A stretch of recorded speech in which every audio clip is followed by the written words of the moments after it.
only media that have been consistent speaking against the bad government and for the purpose for reformers.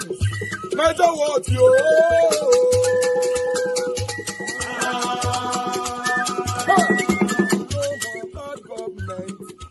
No more bad government. Niger what? No more bad government. Niger what? No more bad government. The only media that have been speaking. No more bad government. The voice of the voiceless.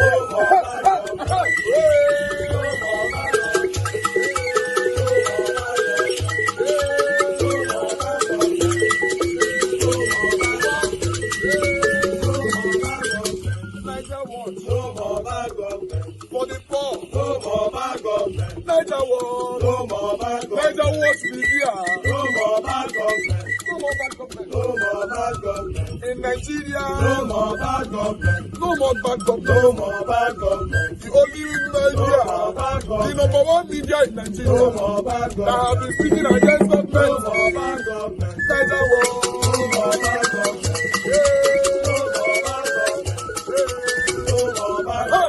Niger what you? The voice of the voiceless. The voice of the voiceless.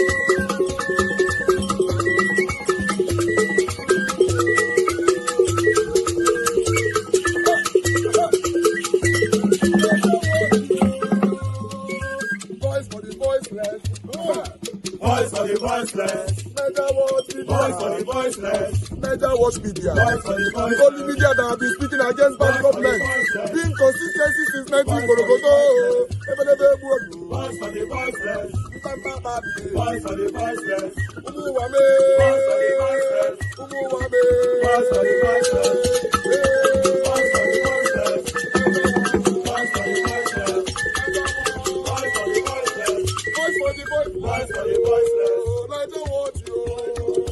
We have been seeing all you guys have been doing, and we recommending to everyone in Nigeria, saying that you guys are the number one. Niger what you?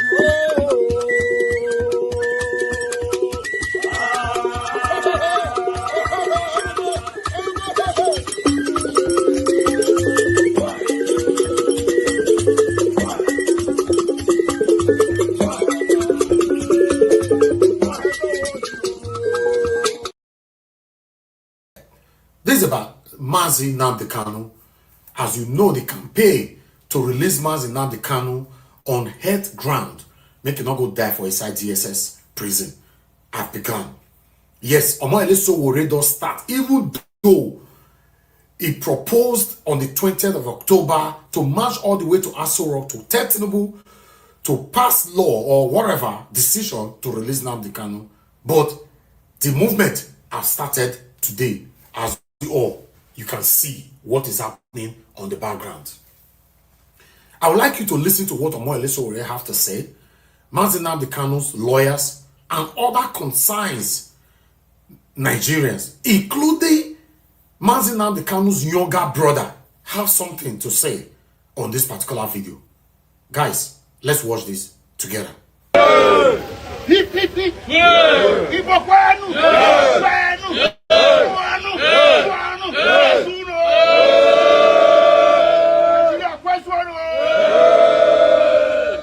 My name is Allah Ejimako.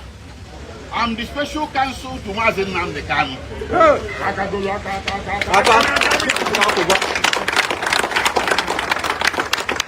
Before we get to the main event, which is going to be very brief, let me introduce members of my high level. On my extreme left is Prince Emmanuel Kanu, younger brother to Mazi Nnamdi Kanu.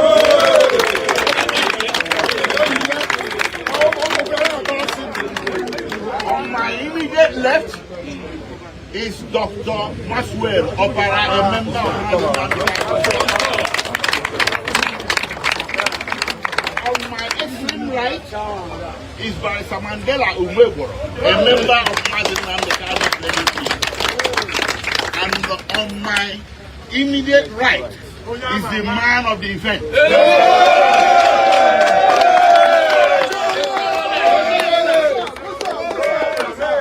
Ladies and gentlemen, it's my high honor to stand before you today to introduce a very courageous man, a gutsy man, a man I respect, a man of courage, a man of vision, a man of justice, by the name of Omoyole Sowore. Ladies and gentlemen, Omoyole Sowore is the initiator and propagator of the big event planned for October 28, 2025 to free Mazi Nnamdi Kanu now. Yes. And other unjustly detained persons across Nigeria. Yes. So, Omoyole Sowore is here to tell you all about it and to galvanize you to action on that day. Thank you.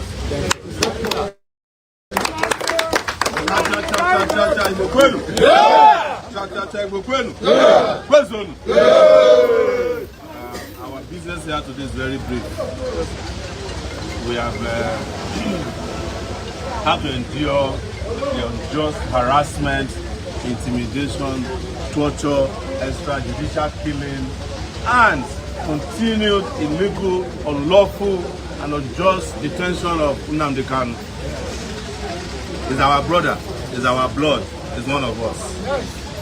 I know him personally, he's my friend, so that nobody will say that, well, how did Sowore come into this? But even if he was not my friend, I will fight for justice. Yes. We know you for that. I fight for people I know and people I don't know. But Nigeria has reached a point where they must recognize and respect the right of everybody to demand for their own dignity and to also do so on behalf of their own people. Yes. So we are not here, please don't get us wrong, to appeal for pardon or clemency or amnesty, because you can only be granted those if they have committed a crime. Yes. As far as we know, and as far as they know, Nnamdi Kanu has not committed a crime known to law. If he did, they would have convicted him since these 10 years of going back and forth. But even a shred of evidence is not available in any courtroom in Nigeria. Yes. Since they started this case, I think they have only one witness so far. And the only witness that came, his testimony was that he didn't find Nnamdi Kanu with anything. And let me tell you, some of you may not have heard this before. In 2019,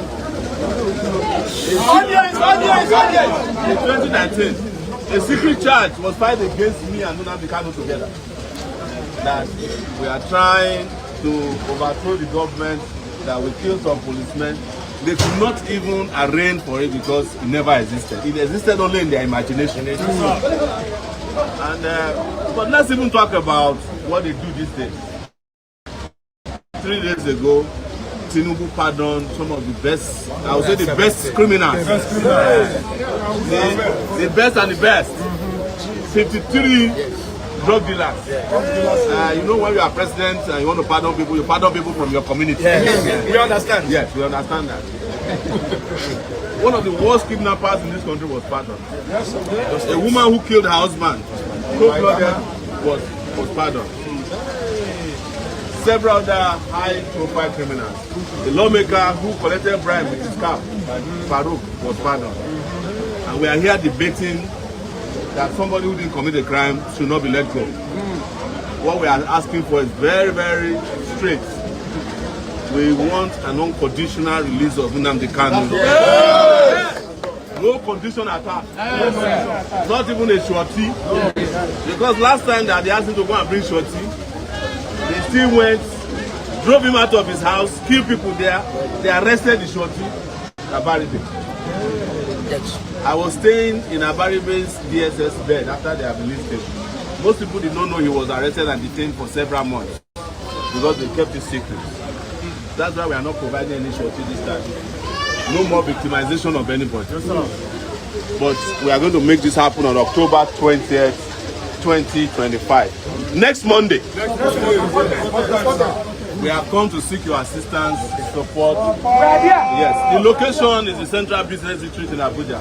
But the gathering point is the Unity Fountain. But in case they want to play funny, we have several other gathering places we must make it to Aso Rock that day. I heard that Tinubu has traveled abroad, but I hope he will come back before then. Time is 7 a.m. and I'm glad that we are in a furniture place. Please, we will need some 2x2, not to kill person, it's to carry placards. Because we want to carry placards. It's a peaceful demonstration. Completely peaceful. In fact, our lawyers have written to the Inspector General of Police. Even though it is our right to protest without contacting the police. But we have done it so that they will say they are not aware. So we also urge you, every Monday, for a long time, markets were shutting down in this country. And we want markets to take a break next Monday, just for Nnamdi Kanu. This is the last Monday we are going to go on break for him. Please, let's do it for our brother Nnamdi Kanu. But it's not just to shut down the market. We want you to come to peaceful protests so that we'll have the largest number gathered in Abuja on that day, Monday 20th. If you're on Twitter, it's MNNK20, October 20, MNNK, October 20. Free Nnamdi Kanu is the hashtag. Unconditional. And we have also invited all the Southeastern leaders, governors, House of Rep members. They have been seeing my post. Some of them have kept what they call radio silence. They will say that they want Nnamdi Kanu released during the day. At night, they want to meet Tinubu, don't release him. God bless you. Yes. That is why you are seeing them playing this game. And this has nothing to do whether you are Igbo, Yoruba, or Hausa. This is about justice. Yes. Because, you know, they have been putting around narrative. Yoruba, is a Yoruba man. Don't trust him. You understand? I don't even know where I come from. You come from there? Yes. But I know that I'm a citizen of the world and I believe in justice. The only tribe I belong to is the tribe of justice. We are also going to notice that as soon as we leave this place, two things will happen. They will call your leaders to a meeting that you should not go. And then they will be discouraging people. Don't go. Some people will come and tell you that they have heard that police have been deployed. They don't distribute bullets now. All those things are lies. It's because they are afraid. But we have said one last thing to them. You have a chance to release Nnamdi Kanu before the 20th. You don't have to do this. So if you are worried about us coming to Aso Rock, release him before the 20th. We will find something else to do on the 20th. I always have something to do. I have extras to do, extras to do on the 20th. So you can help yourself by releasing him now. We can get the call now that he's been released. We start jubilating. We will just do party this whole weekend. So that is our message to you, and we hope to see you on Monday. Thank you so much. All right, guys. On this particular one, I actually broadcasted this particular video earlier this morning. Immediately, Omar show already finished. That was when I put it on air this morning. So about Nnamdi Kanu, yes. By God's grace, he will be out alive. I want you guys to please talk to your people. If you are around Abuja, let them all come out, so that we can speak in one voice. Because the only thing that is affecting us right now in Nigeria is that we are not united. Yes, some of us do, but not all. Majority of us are not united. If we can take out ethnicism this time, and talk as Nigerians, speak for your brother. Nnamdi Kanu is dying. Today, Tinubu, released so many people, murderers, killers, rapists, many of them. He gave them amnesty. They came out from prison. Yes, I'm going to be elaborating on that later on after my continuous presentation right now. But still, now the 20th, next week, Monday, make una come out. Peacefully demand for the immediate release of Nnamdi Kanu. I'm not the Igbo man. I'm a proud Edo man. Yes. And I hope my Igbo brother, my Yoruba brother, anywhere you come from Nigeria, you also speak when it still reach your own turn tomorrow. God forbid it not reach your turn, but nobody knows what's happening tomorrow. let's speak and call out this government to release Mazi Nnamdi Kanu. Because say we not come together to speak. Now I make this man did the tele. In his presence, your presence, they are releasing criminals, killers, rapists. They are releasing all of them from prison. But Mazi Nnamdi Kanu is still there. The question is it because he's an Igbo man? I beg, my people, I beg una today, make una flood the comment section with free Mazi Nnamdi Kanu. As una see him, as I tell right hand, just now see him for there for screen. You see him, just put him there, free Mazi Nnamdi Kanu, or rather free Nnamdi Kanu now. Put it on the comment section. Make we leave good morning, good afternoon, good evening away for now. Just put on there. Put on there. God bless you all. Thank you very much for your time with us, my people. Today's Monday, 13th October 2025. Mother of all mommy diaspora, good evening to you, mommy. Thanks for all that you do. I appreciate you always. Happy New Week to you. Abu Azim, my brother. Thank you very much. Good evening to you. I appreciate you for all that you do. Madapeg Modi, I can see you. Thank you very much, man. Good evening to you. Michael Ganemaro, good evening to you, sir. Thank you, Discussion Channel TV. I appreciate every one of you right there. Press on the like, help us to share. I press on the dollar sign if you can. Encourage what we do here. Wisdom Lucky, I can see you. Osesmo, I can see you. Princess Angela TV, good to hear from you. It's been a while. Good evening to you. Thank you, my wonderful people. Luciano right there with us as well. But I would like us to quickly move on. Let's move on to David Umahi. David Umahi don't finally, Rufai Oseni don't push David Umahi, make him speak out. When I see the benefit of talking, I actually had a conversation with one of my very, very close person who were speaking against Rufai, how Rufai tackled David Umahi, and he said he was disrespectful and all that. Trust me, the friendship be one your end that day on that discussion. See, what did they worry you? Now be the problem we'll get for Nigeria. But later, I now get to understand where we were coming from. We need people more like Rufai that can tackle these people for them to speak truth to power, or rather do the right thing. Rufai don't put him under pressure. Finally, don't push him, don't smoke him out. He don't talk. They talk now. But meanwhile, let's start from here. You know, we'll not allow it. I'm ready to fight. It's my integrity that is at stake. And I won't allow any contractor, no matter how much you are connected, to rubbish my integrity. I will never allow it. That alone is costing quite a lot of money. But however, this is the rundown of the figures. Number one, the first section, 47.47, is costing 1.067 trillions, and it's by 6 lanes. Now, when you divide this 1.067 trillion by 47.47 by 2, you will get 11.57 billion per kilometer of 3 lanes. A standard road is 2 lanes. Standard federal highway is 2 lanes. So by the time you now divide it by 3 and multiply by 2, you will now say that a standard coastal road is going for 7.5 billion per kilometer of standard highway. However, this 7.5 includes all the fillings, shore protections, the solar, light all through, the planting of tree, the protection of the shoulders. We are using reinforced concrete retaining wall from beginning to the end to retain the earth. We are putting a number of flyovers and underpasses. We are doing that. At kilometer 20, and the press been taken there severally, just like other places, you encounter a pit of up to 20 meters. And then this pit will be removed and then refilled with lumps in levels and in stages. And then we are passing through there now. At kilometer 32, we also have encountered such this now. If you put all these things together, and then you go to Elemone that was awarded about 7 years ago, we encountered 156 billion for 30 kilometers of road, and to be done with asphalt.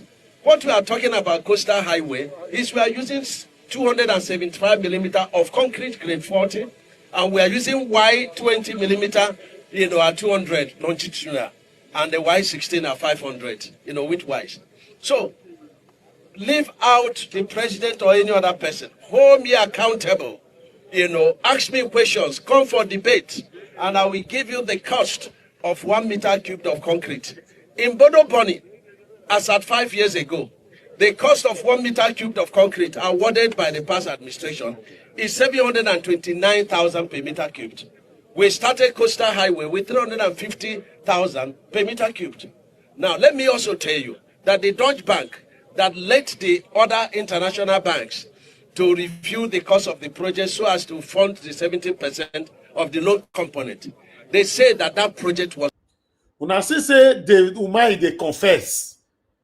Now see the voice, how social media can put these people under pressure if we continue to call them all out. Now see the way this man, they confess now. He's confessing. Listen.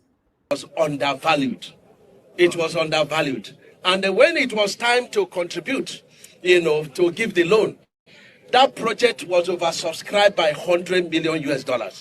And so if the financial institutions can give us this credit, we are ready to face anybody. But when you are criticizing us, be very objective and tell the public the truth. And the president, and I said before God I serve, has never specifications when it comes to the work that have been assigned to do so. We are also very mindful of our integrity, because when you are not following us and the contractors, some even prefer to go up and down, bribing people and all kinds of stuff, to undermine the Ministry of Works. So help us. There is nothing hidden in our ministry. Help us, let us check contractors and ask questions. When a project is not being properly done or is not ongoing, ask questions and we provide the answers. Today we have taken off the second carriageway from China Harbor. They can go and say all sorts of things, but people can attest that our people are suffering. Whereas the president has directed no NMPC projects should stop. Contractors are, they're very trickish. They read newspapers. Oh, there is no funding. Oh, but this project, they still have our advance payment. So, if you cannot work when you are sure that the federal government will pay, I won't push a contractor to work when I know that, there is no funding. I won't do that. But when there is funding and you want to stay on the road forever and over as it's been happening in the past, we will not allow it. We will not allow it. I'm ready to fight. Yes. Complete failure, such which we expect litigations in some cases where the contractor refuse to comply completely and complete the works given. They can go to court. Not a problem. But I've always said this. The lives of the people, very important. And that is the mandate given to Mr. President by God Almighty that brought him in spite of all obstacles. So when we save the lives of our people, we can meet in court. No wahala. Excellency, any timeline now for completion? The new fresh timeline? Yes. If by the 15th of November, they don't finish the scope of work given to them, I will come here, I will terminate it. We must begin to try our local contractors. There are a lot of them that are doing very, very well. The problem with expatriates is that some of them have over 25 projects. I'm an engineer and I have confidence in local contractors. And I want you to check. From Monday, Tuesday, you see local contractors on this Abuja-bound carriageway. And I want you to judge the quality of work. After all, it's still our people that use it. It's all about discipline. It's all about discipline and sticking to the ethics of the profession. And we are going to prove it. We will give everybody room for their money. And we are very transparent, in achieving this. Yes. What's the cost per kilometer, sir? No.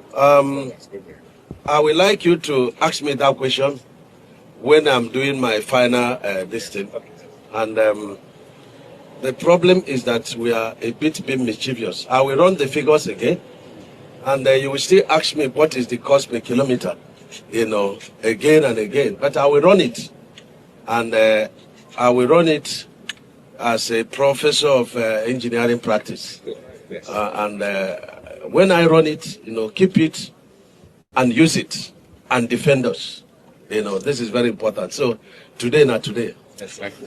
Let me address the press. Please, this is very important moment.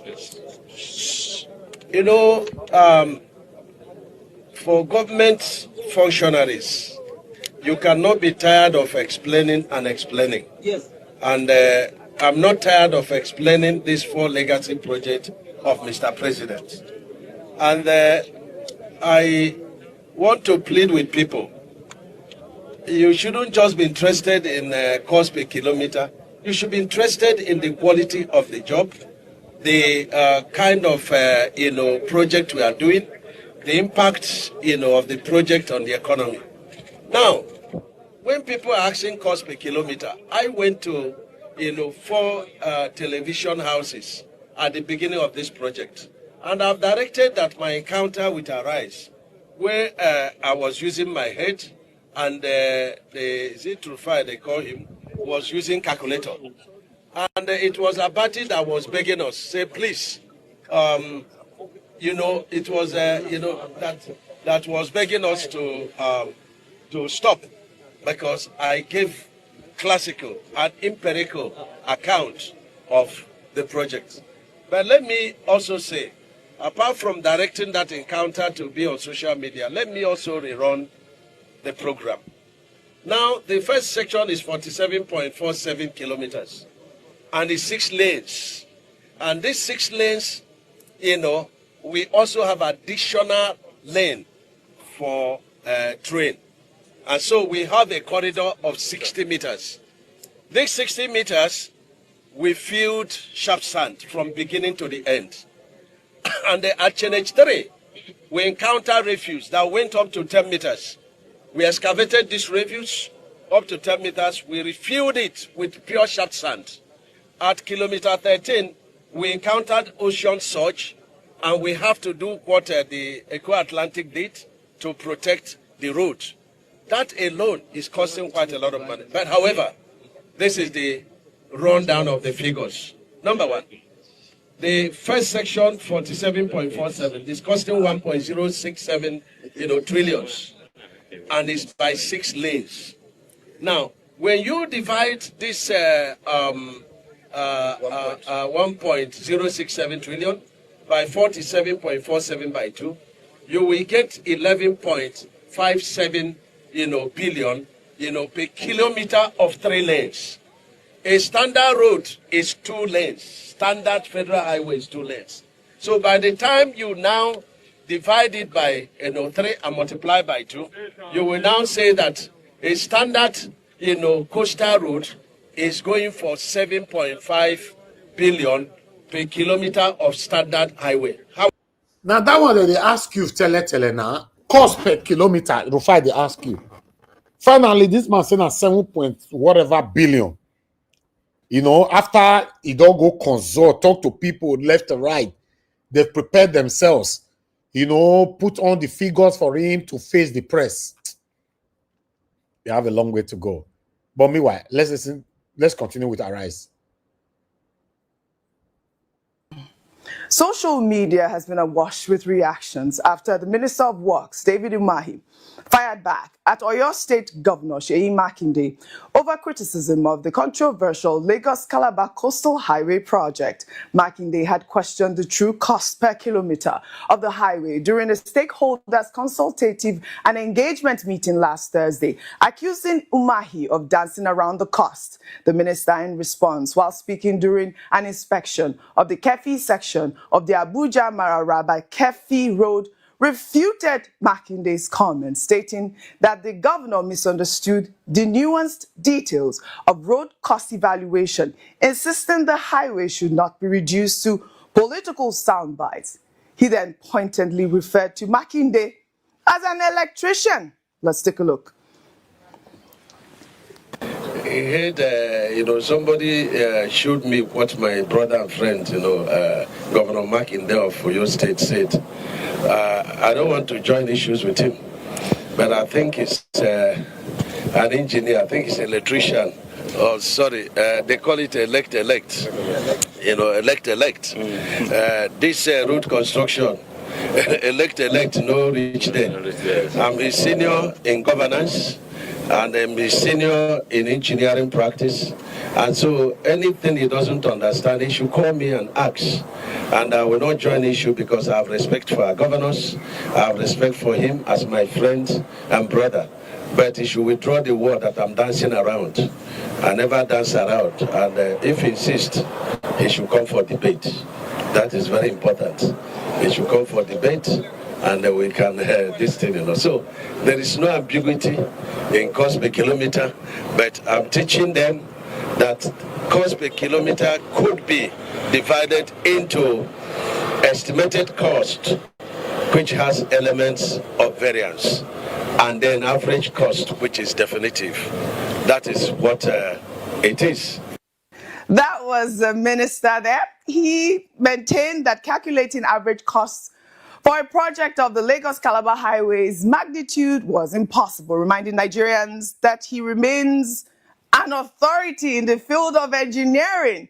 Costs per kilometer. Rufy, you know you started that conversation. Costs per kilometer. I didn't even understand what he meant by elect. Have you heard that before? Elect. Let me take some electrical reaction. engineering. Is that what they call it? Yeah, Elect. elect. All right, let's take some tweets. I mean, this story has been viral. This is from someone on X who wrote, I love Engineer Dave Umahi. Engineering is a broad field of different expertise, no doubt. Engineer Seyi Makinde was only trying to spite him since they are both engineers. However, a civil construction engineer is different from an electrical engineer or a petroleum engineer. Then another ex-user wrote, but this is exactly why Nigeria can't move forward. Every disagreement turns into a CV context. Makinde raised a question on cost transparency. Umahi replied with credentials. Sir, this isn't WAEC verification. It's public accountability. The road isn't a personal project. It's taxpayers' money. Being a civil engineer doesn't exempt you from scrutiny. Even pilots get questioned before takeoff. Let me come to you, our favorite Niger wife. I will leave Rufai out for a moment on this subject matter. But you saw the minister there, of course, reiterating the point that you cannot calculate a figure. What are your thoughts on that? I think that given the duration of this conversation, it has stretched out longer than necessary, because at this point we would have wanted to start to see more numbers being crunched. I don't think it's fair for accountability, for the spirit of transparency, for us to continue to focus on the trivialities around the conversation. Because if we are to just focus on the core of this conversation, there are questions that are being asked that need to be answered. It doesn't matter whether those questions are answered by an engineer or whether they are answered by a lecturer or a professor. At the end of the day, we are aware that he's a minister and he works with an entire ministry beneath him, and there are several people that do the work behind the scenes. So if he didn't have the numbers initially, by now we would have wanted to have seen some sort of a broader conversation around educating people, because the fact that, he came on this platform and he did say, oh, let me educate you, this is how it's supposed to be and so forth. It's important for us to educate the public. I, for one, am not an engineer, but I would love to know how it's calculated and how it translates into taxpayers' money. What is the budget? Where are we with that budget? He's spoken about, yes, there's an estimated figure, and then, of course, there's the delivered figure. We understand all of that, but it's just about how we bring this information together and communicate it to the public without personalizing issues, without reducing these issues to, what feels like personal battles. So I think for me, we just need to continue with the spirit of accountability and transparency. And this is the impunity, unfortunately, that continues to fester around us. Some people say that maybe what's holding us back is our beloved African culture. Because in African culture, you're not to question your elders. You're not to question people in positions of authority. There are a number of things that are considered a taboo. However, as much as we love and value our African culture, it's also important for us to now start having a conversation around where we are in a democracy, and the fact that democracy, the higher up you are in the food chain, the more of a servant you are to the people, and the more people have the right, authority, and access to you to get answers. This back and forth, I think, is still highly unproductive. I understand that he has come out with some figures, but again, I don't think it's about holding press conferences and delivering figures. Let's see some beautiful graphic artwork. What were the figures that you saw? I think I saw something about 4 billion per kilometer, something like that. There were a lot of calculations. I know we were doing the calculations in studio, and there was 28 billion. There were a number of different figures. So I don't want to churn out figures that don't add up to, because you would have had to calculate them. But I think whatever it is, it's not something that we should be crunching with our calculators. He mentioned in the interview when he was here on the morning show that there is a website that they are unveiling that should also have information and so forth. That website should also provide information, up-to-date information, cost. This is what we have spent thus far on so many kilometers from this place to that place. XYZ, that is what we call transparency and accountability. Fantastic. Been by our favorite Niger wife. Well, in another development, the presidential pardon granted last week by President Bwala to 175 inmates and ex-convicts continues to generate public reaction. The clemency followed approval by the National Council of State, while among those pardoned by President Tinubu was Miriam Sanda, who had been sentenced to death in 2017 for killing her husband. The 37-year-old convict had spent 6 years and 8 months at Suleja Medium Security Custodial Center after being sentenced to death for culpable homicide. Her pardon sparked widespread criticism. In response, presidential spokesperson Bayo Ononuga said that Sanda's family pleaded for her release in the best interest of her 2 children, adding that the plea was also anchored on her good conduct in jail, her remorse, and her embracement of a new lifestyle, demonstrating her commitment to being a model prisoner. Sanda was arrested in November 2017 for stabbing her husband to death over alleged infidelity. She claimed her husband died after falling on a broken shisha pot during an argument. Rufai, when we took the story back in, I believe, when she was sentenced, it was heartbreaking to hear the circumstances that surrounded her death. And I'll take some reactions because the story has generated quite a few on social media, X, Instagram, and of course, Facebook. And I'll take Obiora, who wrote, "You can call it mercy, or you can call it what it is. Another reminder of how uneven our system truly is. On paper, a pardon looks noble. A show of compassion, a second chance, the image of a just leader extending grace. But in a country where justice bends for the powerful, mercy stops feeling like principle and starts to look like privilege. Too many ordinary people are serving endless sentences for lesser crimes, forgotten in overcrowded prisons with no one speaking their names. They don't get presidential attention or public sympathy. They just fade into the system's silence. And then there's Nnamdi Kanu, 5 years in detention, dragged through endless court proceedings with no clear resolution and no political will to end it.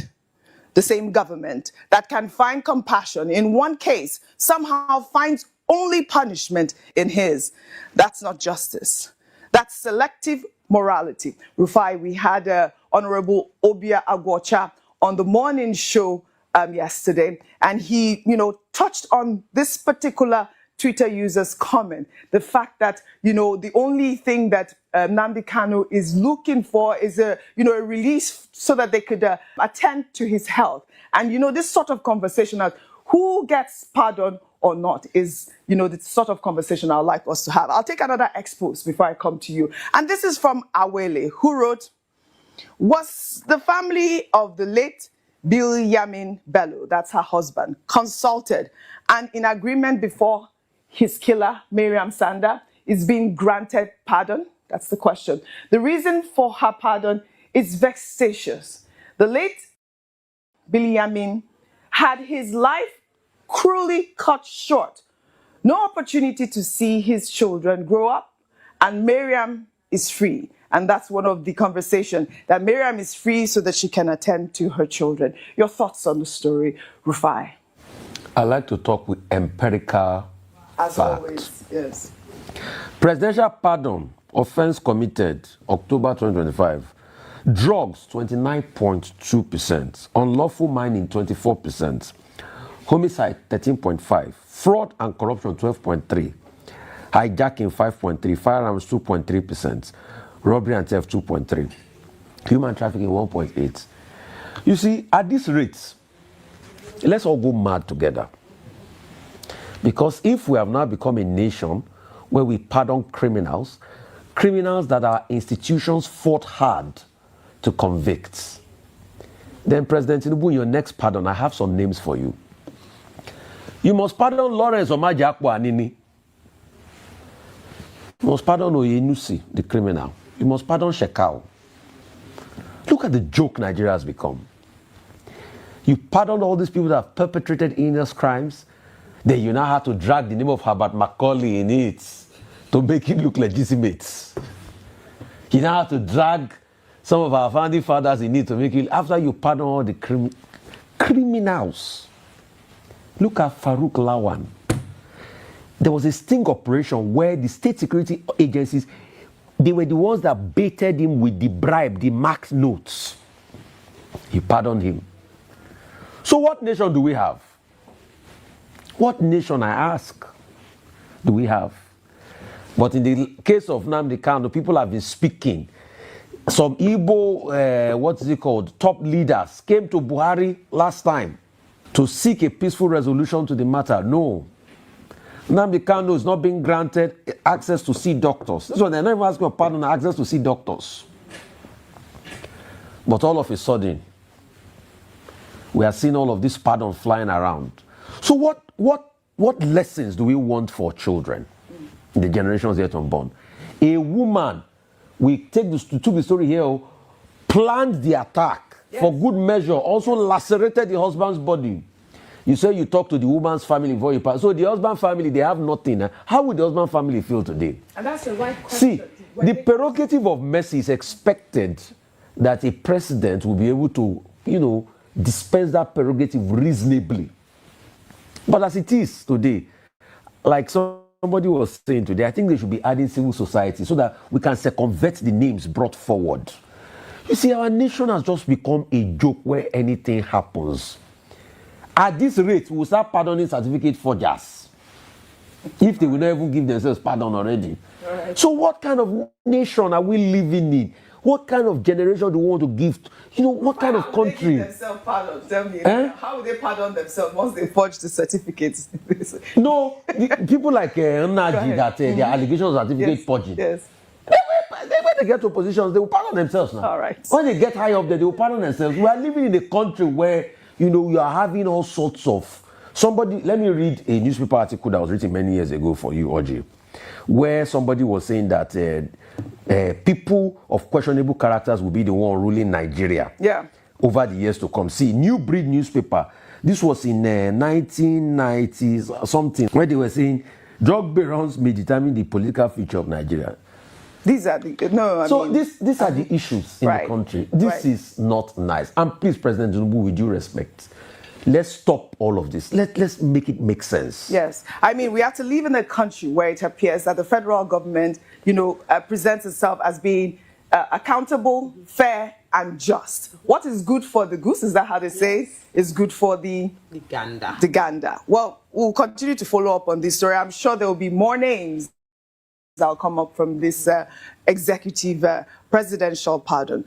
Well, we'll take our next story from Rome, where former presidential candidate of the Labour Party, Peter Obi, alongside his wife, Margaret Obi, met with His Holiness, Pope Leo XIV. Peter Obi said he traveled to Rome after a trip to the United States with the goal of praying for Nigeria's peace, unity, and renewal. Obi made the comments in a post on X, saying that he brought Nigeria's challenges before God during a spiritual pilgrimage. He wrote on X, and I'll read his post in part. He wrote, At St. Peter's, we were privileged to be received in audience by His Holiness Pope Leo XIV, to whom we humbly appealed for prayers for our beloved country, Nigeria. Along the way, we met several Nigerian pilgrims, men and women of faith, whose faces shone with quiet hope. Together, we renewed our trust in God's divine mercy and in the promise of a renewed and better Nigeria. Well, online reactions have been mixed, with some users noting that taking Nigeria's situation to God seems like the best option after exhausting all human efforts. However, observers highlighted Peter Obi's emphasis that faith should inspire action, with every citizen playing their part towards improving the state of the nation. And I'll take some reactions before I come to you, Vimbai. And this person wrote, truly, Nigeria's problem isn't that Nigerians haven't prayed enough, but it's more of not putting the interests of the country first. If we like, let's pray from now till 1 million years without doing the right thing for our country. Our country won't change. The election period will soon be here.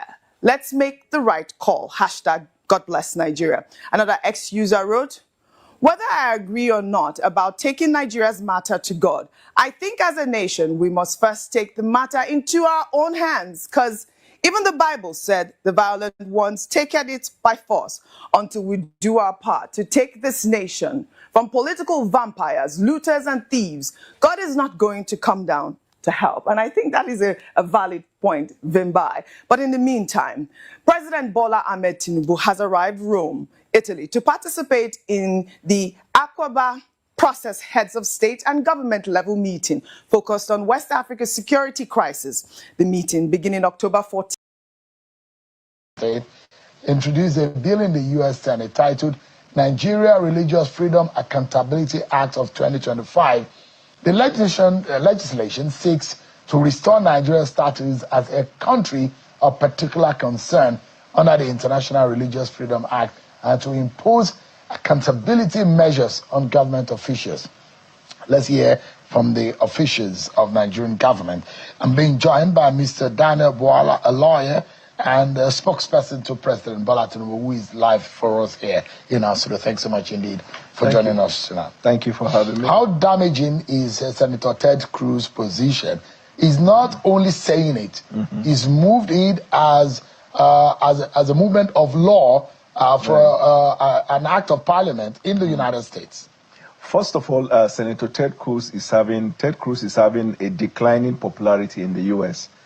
Because of some of the extreme positions he has taken in favor of AIPAC, which the MAGA base are not happy with him. People like Tucker Carlson, Candy Owens, there are quite a number of them who are not comfortable. So in a bid to revive his ailing political career, he decided to choose people of like minds to do that. But let me not push far in that regard and focus on the germane issue of substance. Senator Ted Cruz published on his official Twitter page allegation against the government of Nigeria. And if you look at that, you will see he said there is a genocide, there is a killing of Christians in Nigeria, to which public officials are either complicit or they are participating in it.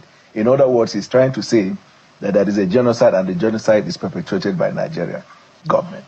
Now, genocide, if you look at the very concept and definition of genocide, you know that it has to be a state orchestrated thing. Or even if it is non-state actors, it has to be established. The second thing is talk about the participation of the government of Nigeria. He knows it is false. But let me tell you where the story is coming from. Or maybe he doesn't know. Let me tell you. The reason is because almost all of them base that position that they said on this report. This report was written by Inter-Society Civil Liberty and Rule of Law. They call them International Society for Civil Liberties and Rule of Law.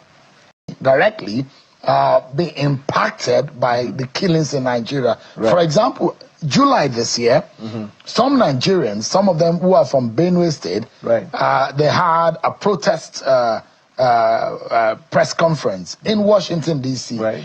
And now we're even hearing that Marco Rubio is supporting this move. And they said that there is a genocider attack in their land. Some of these people, and I would say after the Yewata attack, those who have risen up to say it does look like a coordinated attack against Christians, because most of the people that were attacked, churches were attacked, the people that were attacked, most of them are Christian. That it looks like a coordinated attack. Nigerians in the United States seem to have fueled or instigated it. So there are three things you mentioned here. Number one is the group that went and protested.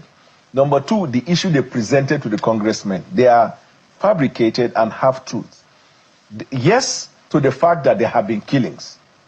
No to the fact that the killing is because they are Christians. You see, because anywhere a crime is committed, the tribe or religion that is predominant in that place will be the most casual. You will see the most casualty there.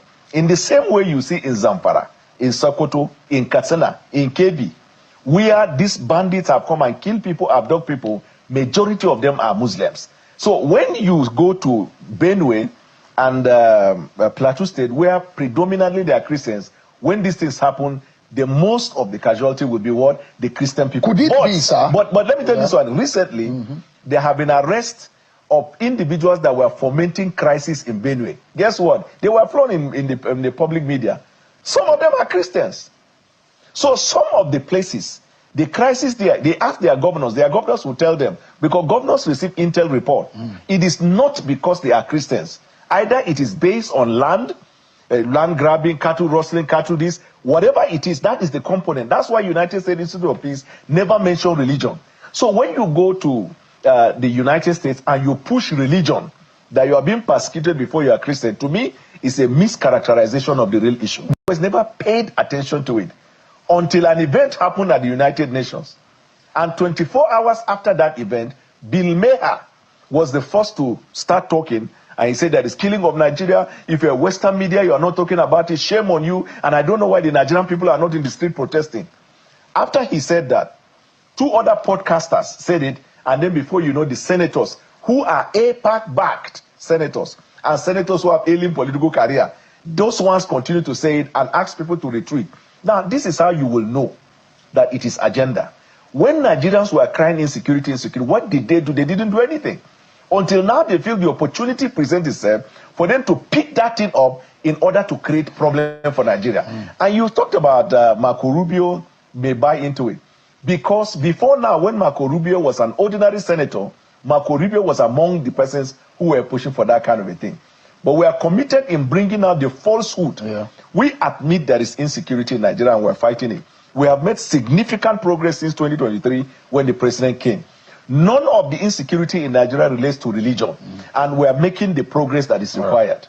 Give me a moment, Mr. Bwala. We go on another break, but when we come back, it's how to find a permanent solution to what has become a major concern on the global stage for what is happening on the local front. So what we are doing first is to do a pushback on that. I just came back from France where I granted an interview with the French television. We are going to be in all the Western media to state the facts as they are. You know, there is no Christian genocide in Nigeria, and we're fighting insecurity. Donald Trump has the highest confidence of Nigeria. In fact, Donald Trump, when he came in 2016, he committed to selling and started selling to us some of the ammunitions that the previous government didn't give us. He knows the importance of Nigeria and the strategic position that Nigeria plays in fighting against insecurity.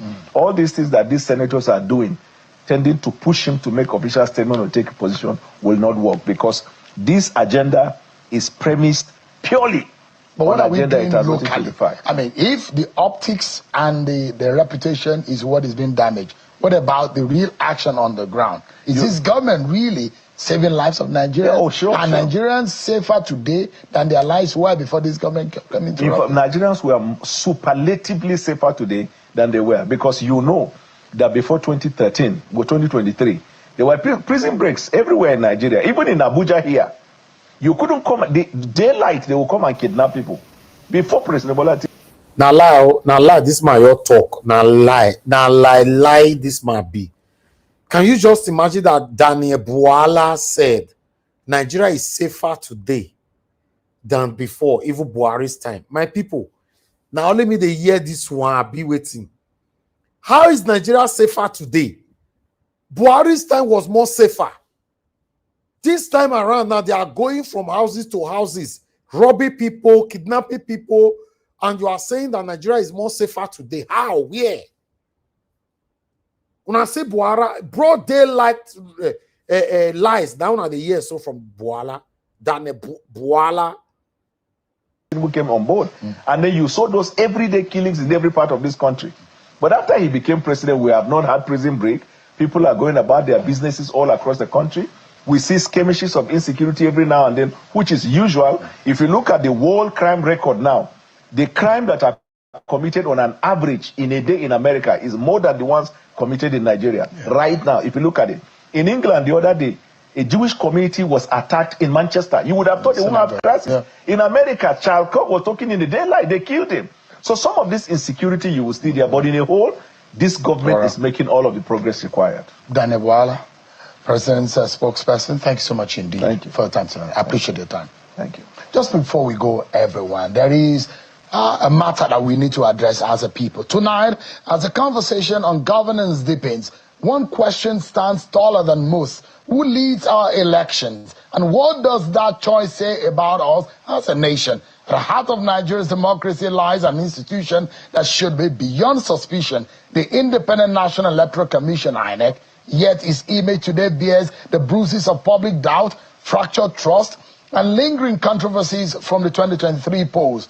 Many Nigerians still whisper the same question: can we truly trust the umpire? For a nation still healing from the deep bruises of the 2023 elections, with citizens divided along lines of tribe and faith and suspicion, this decision will echo far beyond the corridors of Aso Rock Villa. It will, in no uncertain terms, define whether Nigeria is truly learning from its past or, tragically, rehashing its old mistakes. As President Bwala Tinubu nominates a new INEC chairman in Professor Amupito, history quietly flipped its next page.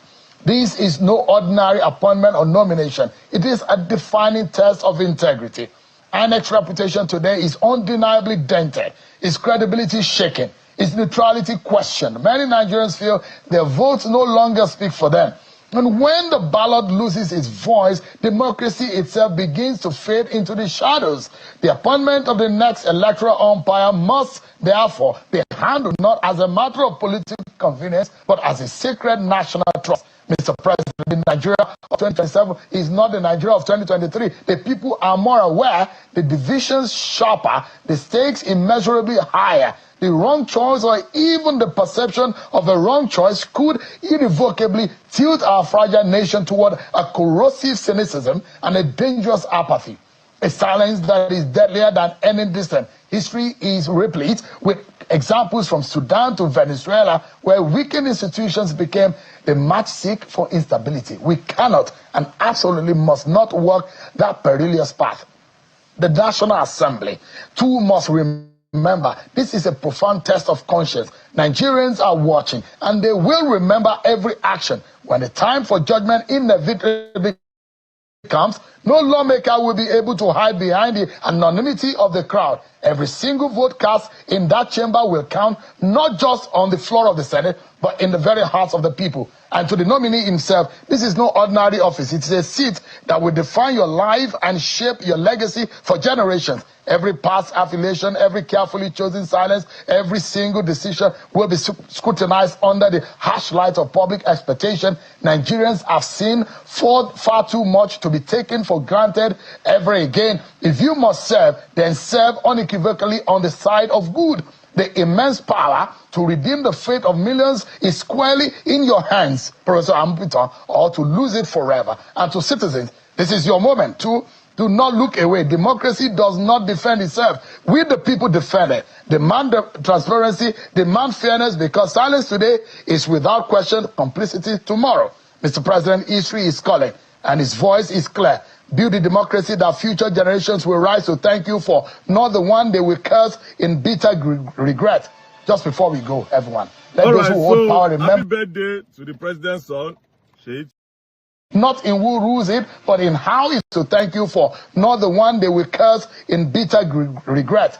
Just before we go, everyone, let those who hold power remember this immutable truth. The strength of a nation lies not in who rules it, but in how its people are allowed freely and fairly to choose who rules them. And that is my final word tonight, everyone.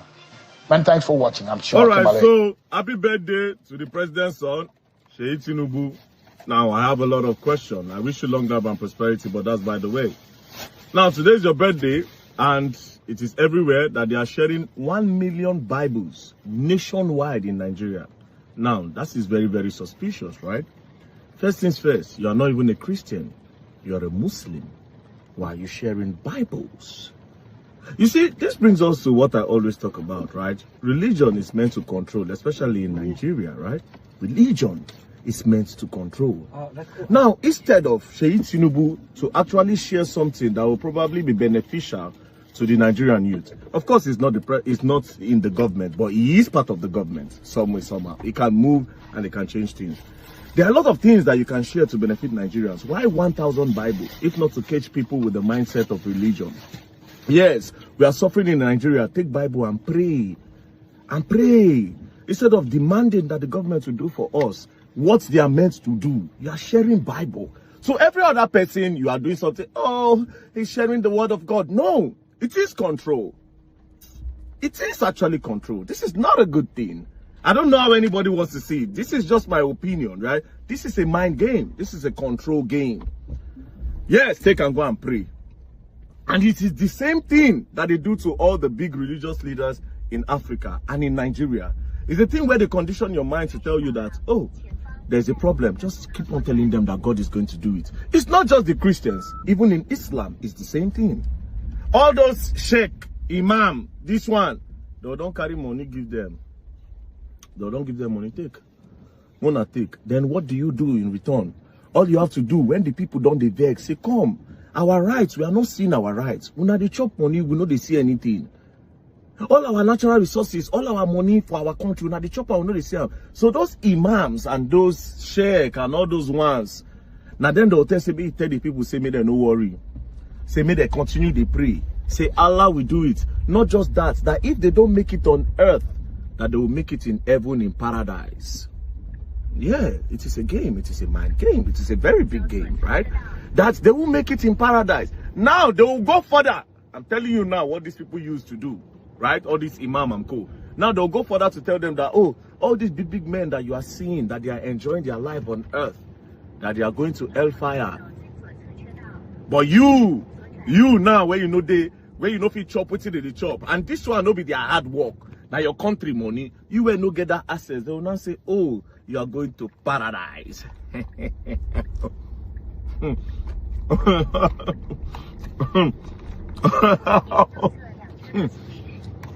So to say Tinubu, well, to everybody, what you do now, okay, that's not good. But to me, my opinion, I see it as a mind game. I see it as a control, a religious control. Because at the end of the day, these politicians are not Christians. These politicians are not even Muslims. What they do, they use this thing as tools. Go to an advanced country, go and check it. Do they practice religion as much as you practice? Let's bring you to China. They don't born you where me talk in Jesus' name for outside. They don't born you where me talk Allah Akbar for outside. It's not possible. Whatever thing you're doing, you do it inside your house.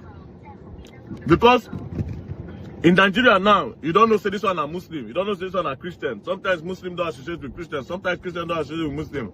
A lot of times, a lot of them don't want to do business with each other because of their religion differences. There's no togetherness. Let's not even talk about tribe. Religion is even worse than tribe. Religion is worse than tribe.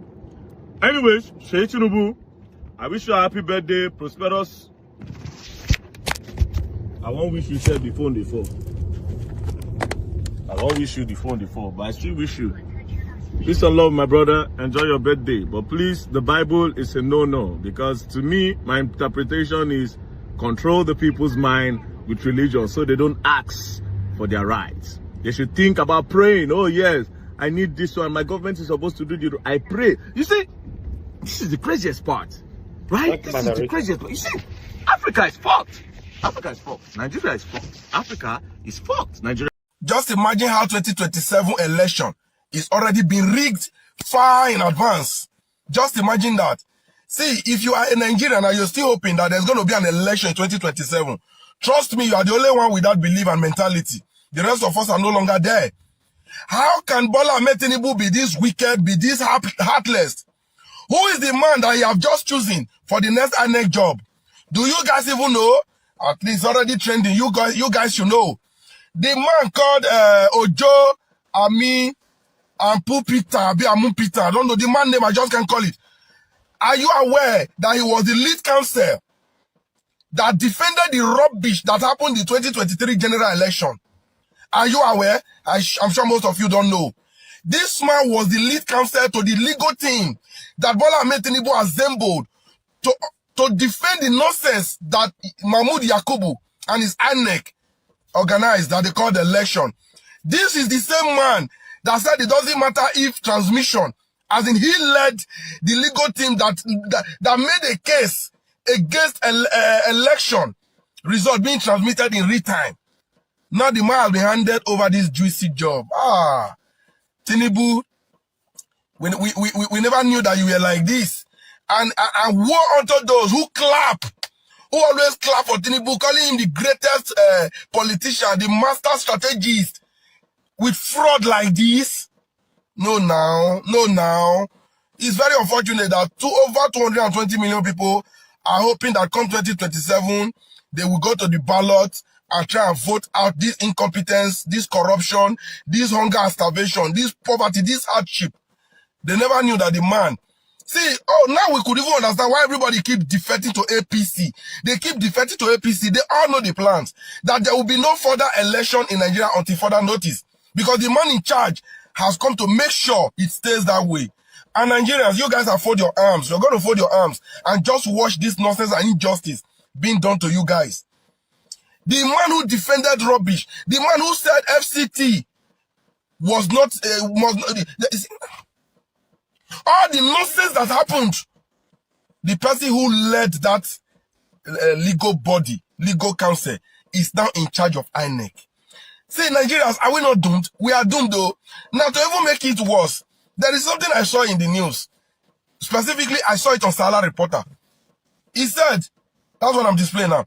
It said, Wike boycott Council of State meetings amid rift as Tinubu snubbed his candidate to appoint Amu Piton as INEC chairman. Do you understand that? It is reported that the last council of meeting that was held, where this INEC chairman was announced, Wike was absent because he had grudges. They said Wike has earlier presented a candidate of his choice to the president to be appointed as INEC chairman. Hey. Nigerians, are we not finished? We are finished. Wike wanted to have his lawyer boy as INEC chairman, in addition to the wife being a chief judge in the appeal court. He himself is already playing the role of an equal president in Nigeria, destroying the nation. Is this how much they've taken us for granted? Is this how much these people are taking us for granted? And to even look up with the fact that we are becoming more docile, useless, and inactive against these people is making it all so bad.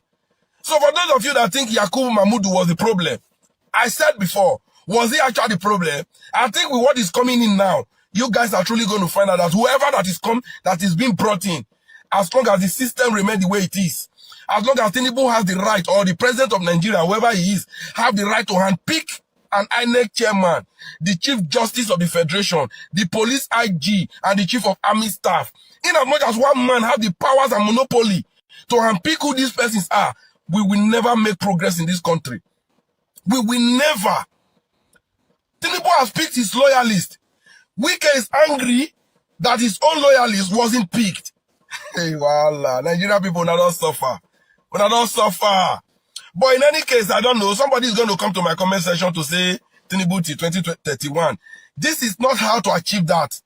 If you want to prove that your Tinubu is popular, let an INEC be made independent. Let an election be conducted. Because it's obvious that Nigeria have not had an election, and the people in power do not intend to give us an election. And you clamor for people like this. You call them politicians. Now wow, this is terrible. I just saw this and I swear, my heart breaks. My heart breaks. Looking at Nigeria, there is no hope. Nigerians, it's obvious that without a revolution, this country will never get better. Only revolution can change this. Peaceful revolution, they want peace. If the government should trigger any violence during the revolution, give it to them. So be it. So be it. If the DSS will now say, okay, Odalo is encouraging, come for me at their house. The same DSS that is toothless against the impunity and injustice happening against over 220 million people. How can Tinubu pick a lawyer, a son that is already corrupt? See, let's assume he was doing his job as a lawyer. But the nonsense he defended, telling the world that it is not mandatory, the law does not make it compulsory that you must transmit in real time, that FCT was not different and require no special status, even when the law clearly says so. That's the man you've given a 9 neck and it's going to give you a credible election that will unseat Bwala Tinubu. Nigerians, let's keep sleeping. Whenever we are tired of sleeping, we can wake up. But until then, Odalo is getting tired. Honestly, I'm getting tired of all this rubbish. Alhaji Atiku Abubakar, the owner and the king of the coalition called ADC. His Excellency Peter Obi, who have been moving across the length and breadth of Nigeria, trying to get the people to his side so that he can be voted as the next president of Nigeria. The people's president, should I call it that way? The man who I have seen recently to truly have Nigeria and Nigerians at heart. Omoyele Sowore, the leader of the Take It Back movement. Are you all aware that the election you are all warming up to has already been rigged? Are you all aware? You are. Atiku is forming a coalition. Peter Obi is moving. Sowore is already doing his own towards an election that is already being rigged.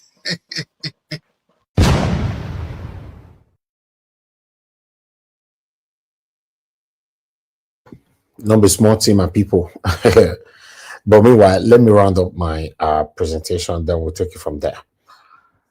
Listen to this. The president of Nigeria woke up one morning and decided to give presidential pardon to a woman who murdered her husband, all because she saw a naked woman's picture in his phone that wasn't hers. She was tried in court, found guilty, and in 2020, she was sentenced to death by hanging. This was national news. And just after...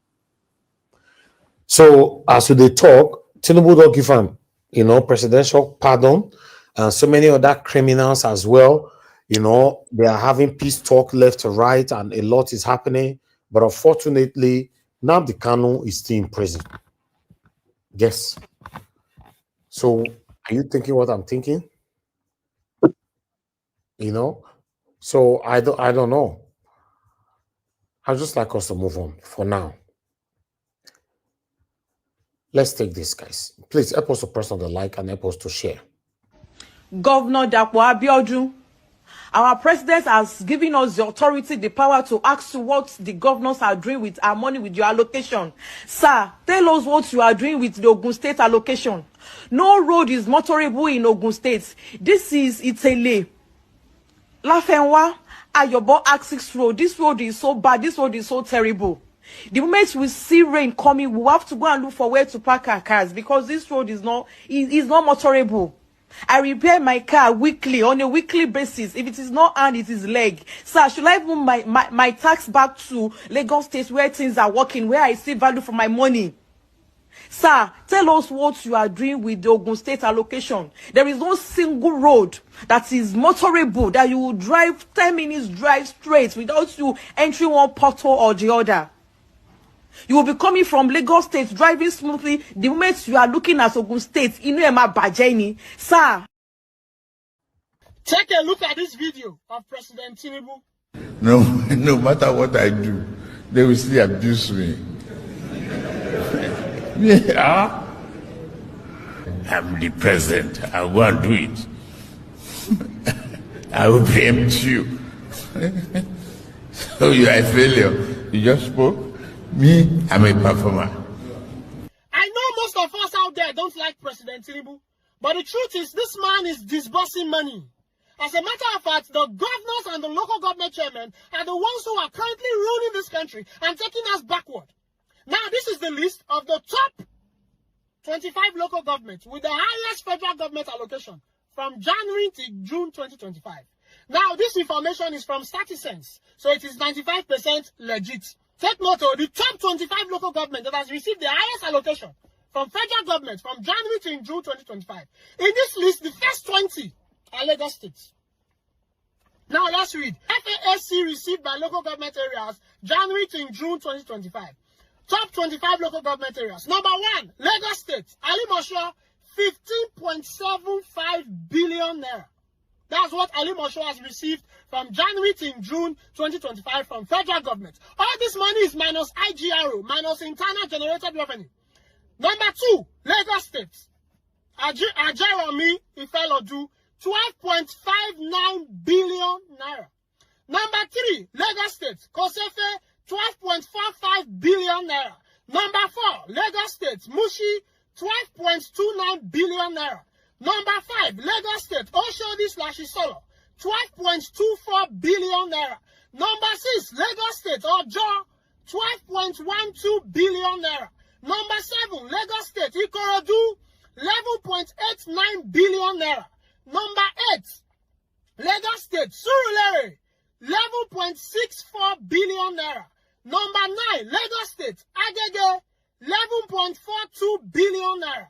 Number 10, Lagos State. Ifako, Ijaye, 11.25 billion naira. Number 11, Lagos State. Somolu, 11.11 billion naira.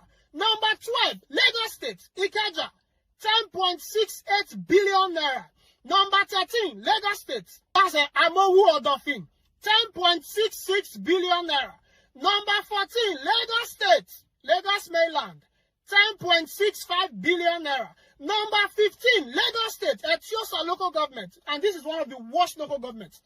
Now developers now they build roads for Etiosa local government on the island. That's number 15, Lagos State. Etiosa local government. How much have they received? 10.63 billion naira. Number 16, Lagos State, Badagry, 10.34 billion naira.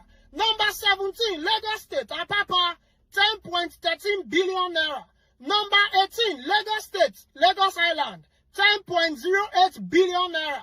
Number 19, Lagos State, Ekpe, 10.06 billion naira. Number 20, Lagos State, Ibejuleki, 9.63 billion naira. Number 21, FCT, the first, Abuja Municipal, 8.11 billion naira. Number 22, Rivers, Port Harcourt, 6.44 billion naira. Number 23, Rivers, Obiakpo, 5.97 billion naira. Number 24, FCT, Buhari, 5.25 billion naira. And all this money is minus IGRO, minus internal generated revenue. With the money that the federal government is disbursing to Lagos State, Lagos State is supposed to be a mini Dubai. And this is minus IGRO. For example, Etiosa. Etiosa does not do anything. Etiosa local government. Now developers now they create roads. Developers are the ones building the roads in Etiosa. Etiosa does not do anything. And they are what? Federal government has given them how much? How much was Etiosa? 10.63 billion from January to June. And this is minus IGRO. At the end of this year, some local government must have collected 30 billion from federal government, minus IGRO, minus how much they are giving to the states, minus IGRO that the state is also generating. Then where is all this money going to? The governors and the local government chairmen are the problems we are having in this country.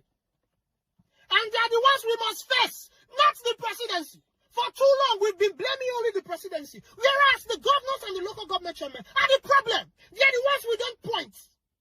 Especially the local government chairman. We don't point fingers at them, whereas they are the problem. So everybody go and ask your local government chairman. Go and hold them responsible.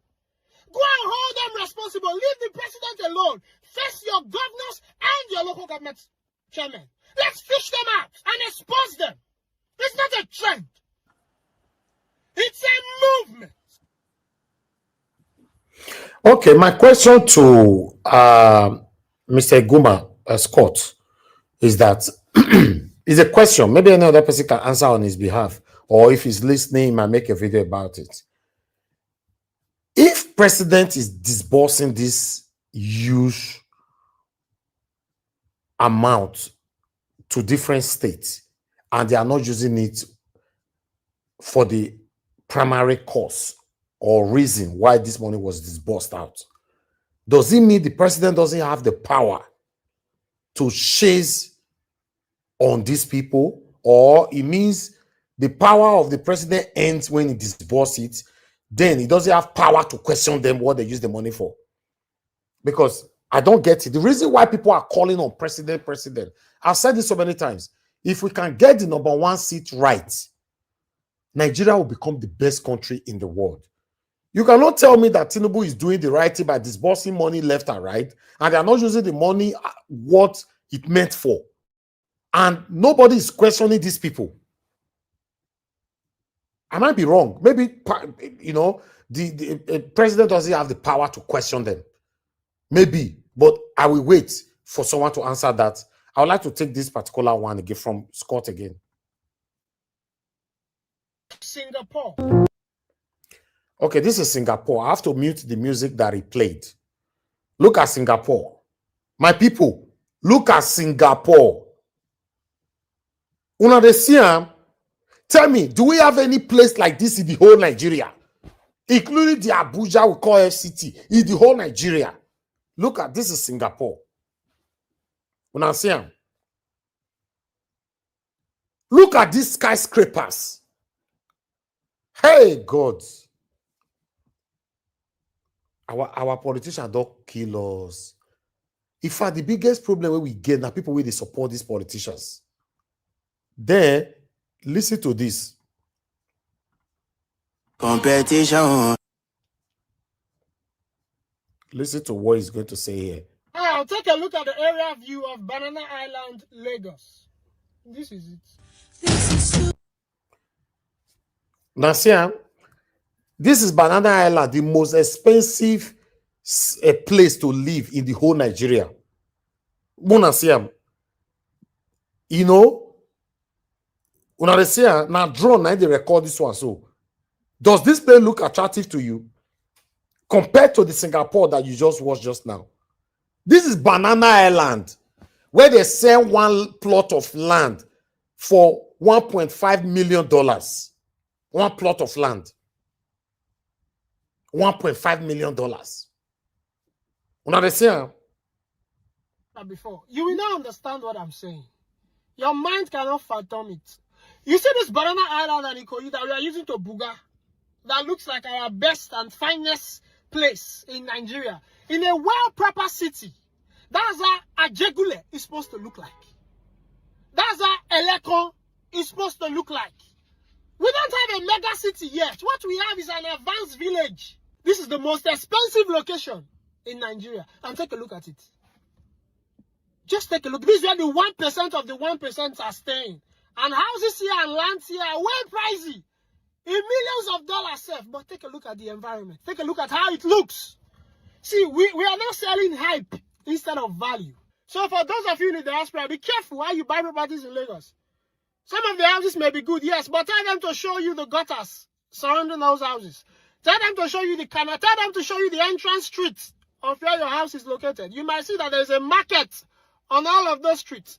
They are selling hype to you and not value. Most of the environments in Lagos are poor.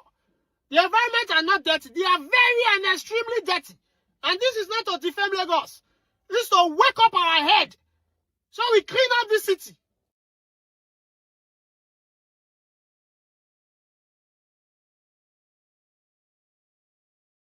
We are in big trouble, big trouble. Nothing is working in this country. Let's be honest.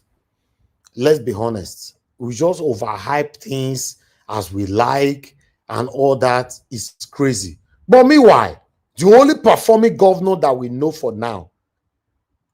Oh, wait till be the name. I see whether somebody go talk for comment section. The best governor in Nigeria right now. Can somebody put on the comment section quickly before I play this video? Put it in mind, see whether you know. Put time for comment section. The best governor currently right now in Nigeria, or rather in the history of Nigeria. The best governor, Chapali. Oh, Madam Peggy Modi don't talk. Oh, Baba. May una go call D7 con Okpebolo. Satanic Monde Okpebolo.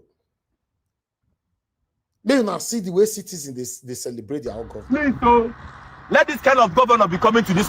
Let's make a like that. And they tell you, say road not bad.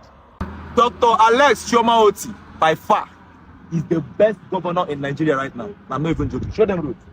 Show them road. Show them that side. Now this road started from Ugunchara, you know my if you know my this is Abia State right now. This road started from Ugunchara straight down.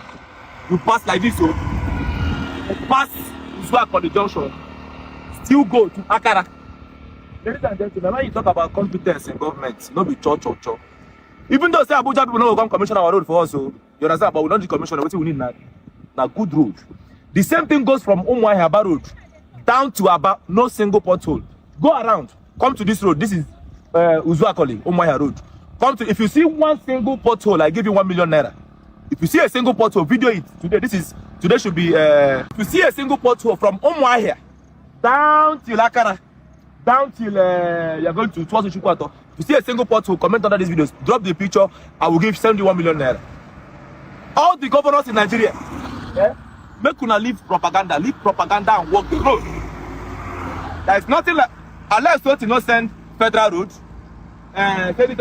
He just builds the road, and that's all we need. You understand?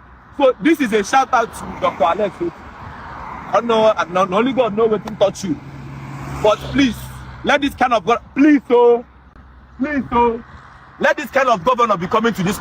Wait, make a like that. And they tell us when I say road na bed. Road na bed, oh. Road na bed, oh. Please, ladies and gentlemen, please share this video if you can share it. If you are an Abian, a well-meaning Abian, because people think that I'm from Imo State, I'm from Abia State. Well-meaning Abian, share this video and say congratulations to your fellow Abians. Dr. Alex Oti, God bless you. I beg, where all the satanic supporters of satanic Monday Okpebolo? Where them? Where all of them? Mona Konsiam, D7 governor. Obaseki do he come on, he give una biscuit road. Yeah, people.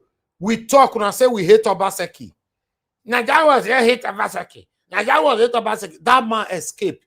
Now Rome and Italy, they say they follow that, they lie, they go from one city to another. He's lying upon lying. The man where they suppose cash when the computer for back of prison for year. He's lying everywhere. Satanic gullible Adolite are clapping for him for where he did.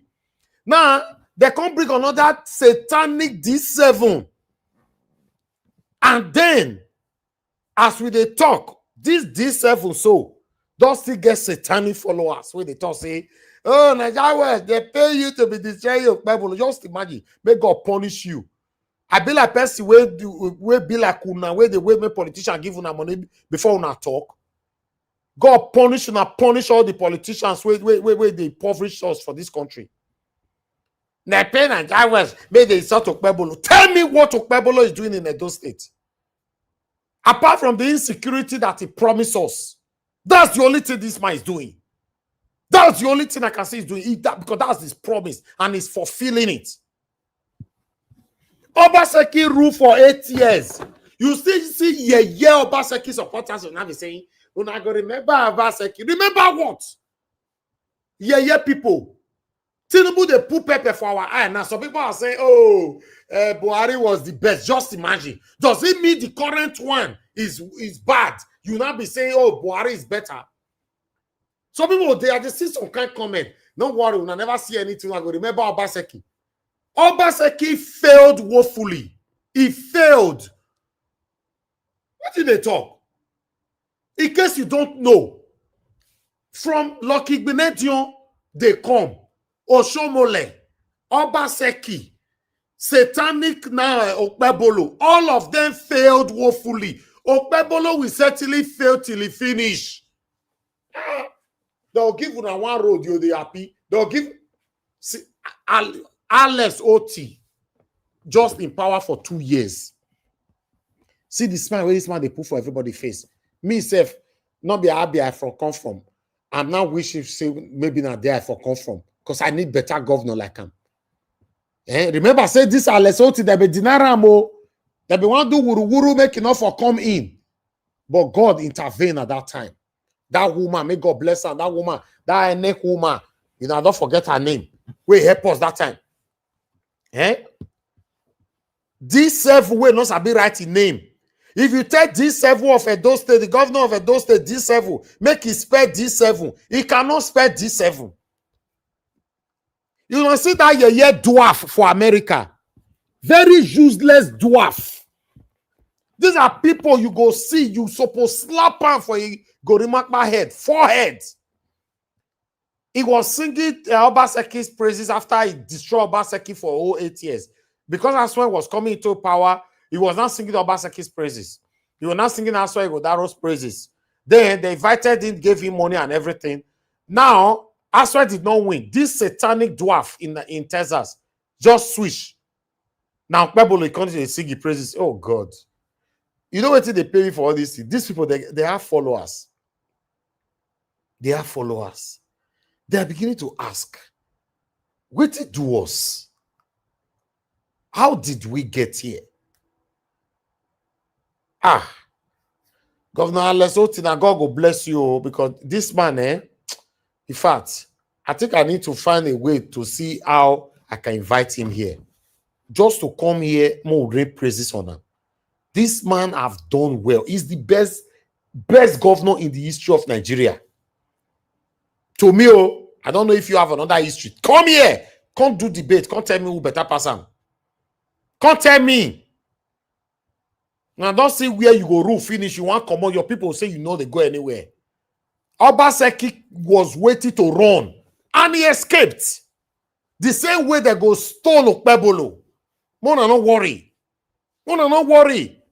If I talk, you hate this one. If you talk, they pay you. I be like person that they pay, make they talk.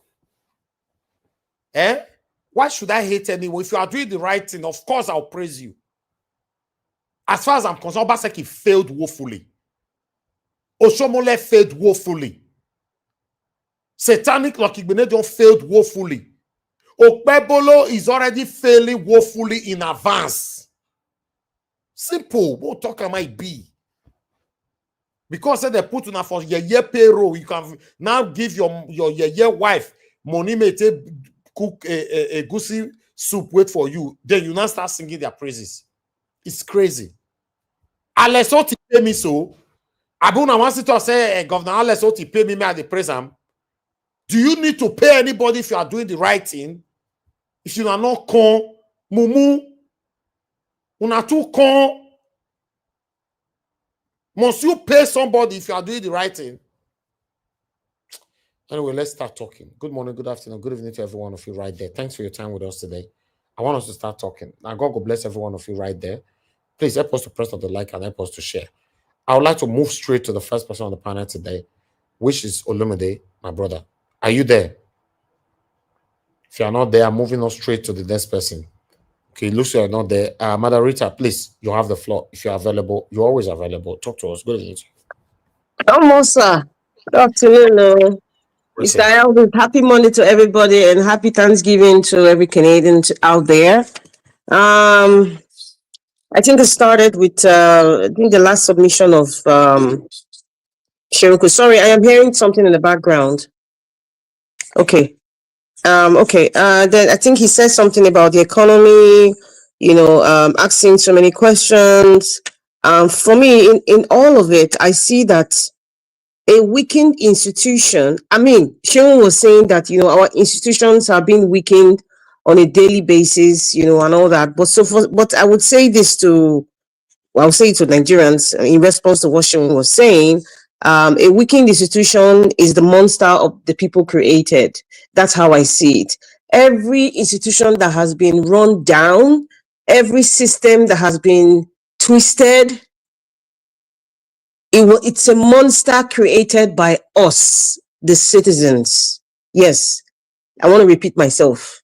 The monster we see today in Nigeria, every facet of our society was created by us. And the only solution is that we have to dismantle, yes, I repeat, dismantle this monster, this Frankenstein that we have created in all our institutions.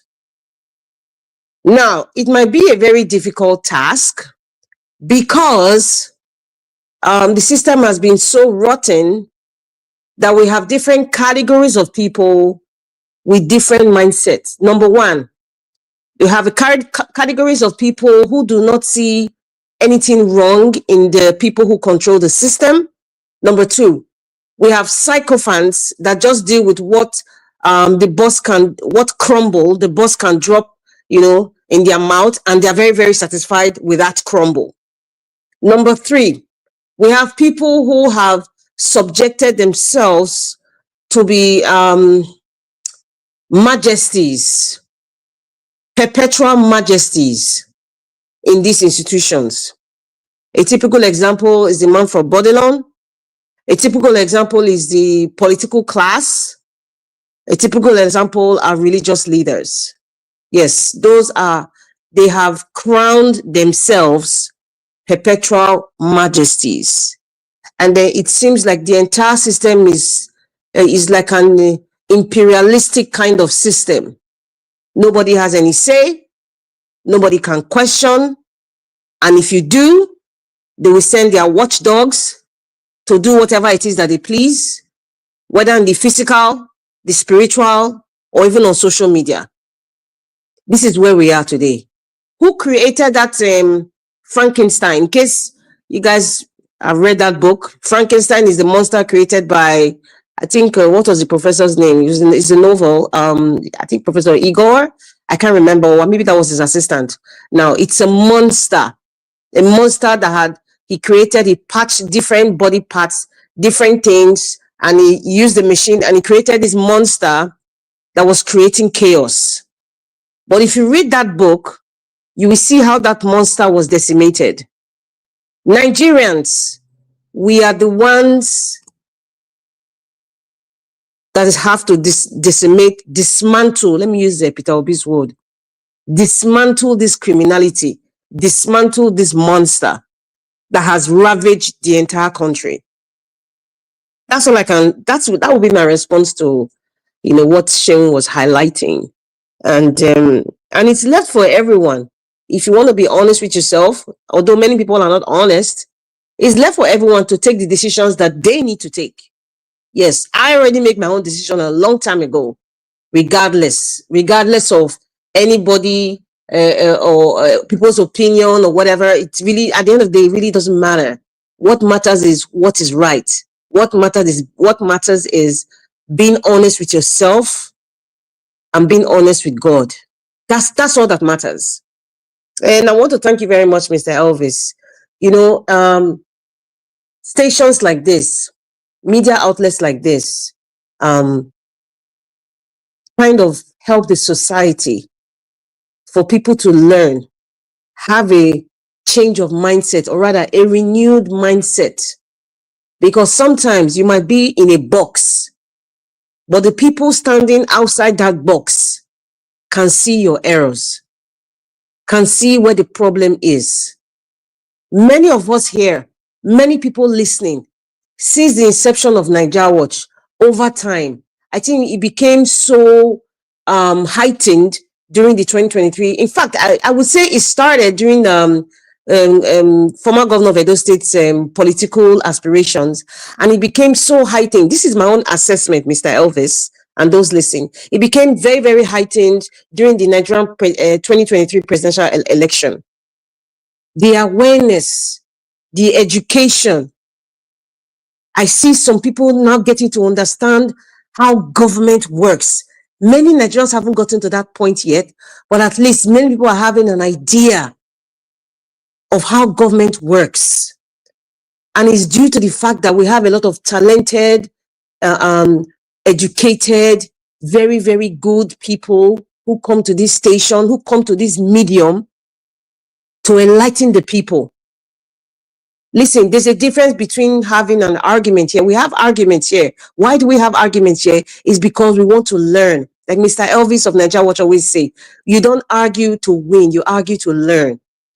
I have learned here, and I'm sure those of you out there have learned. In the same way, we're talking about Nigeria, the journey to 2027, and other social issues. You can't tell me that you haven't learned one or two things. You haven't been inspired by one or two persons, or somebody's words, or somebody's action. Somehow, every day we look at Peter Obi and what he does.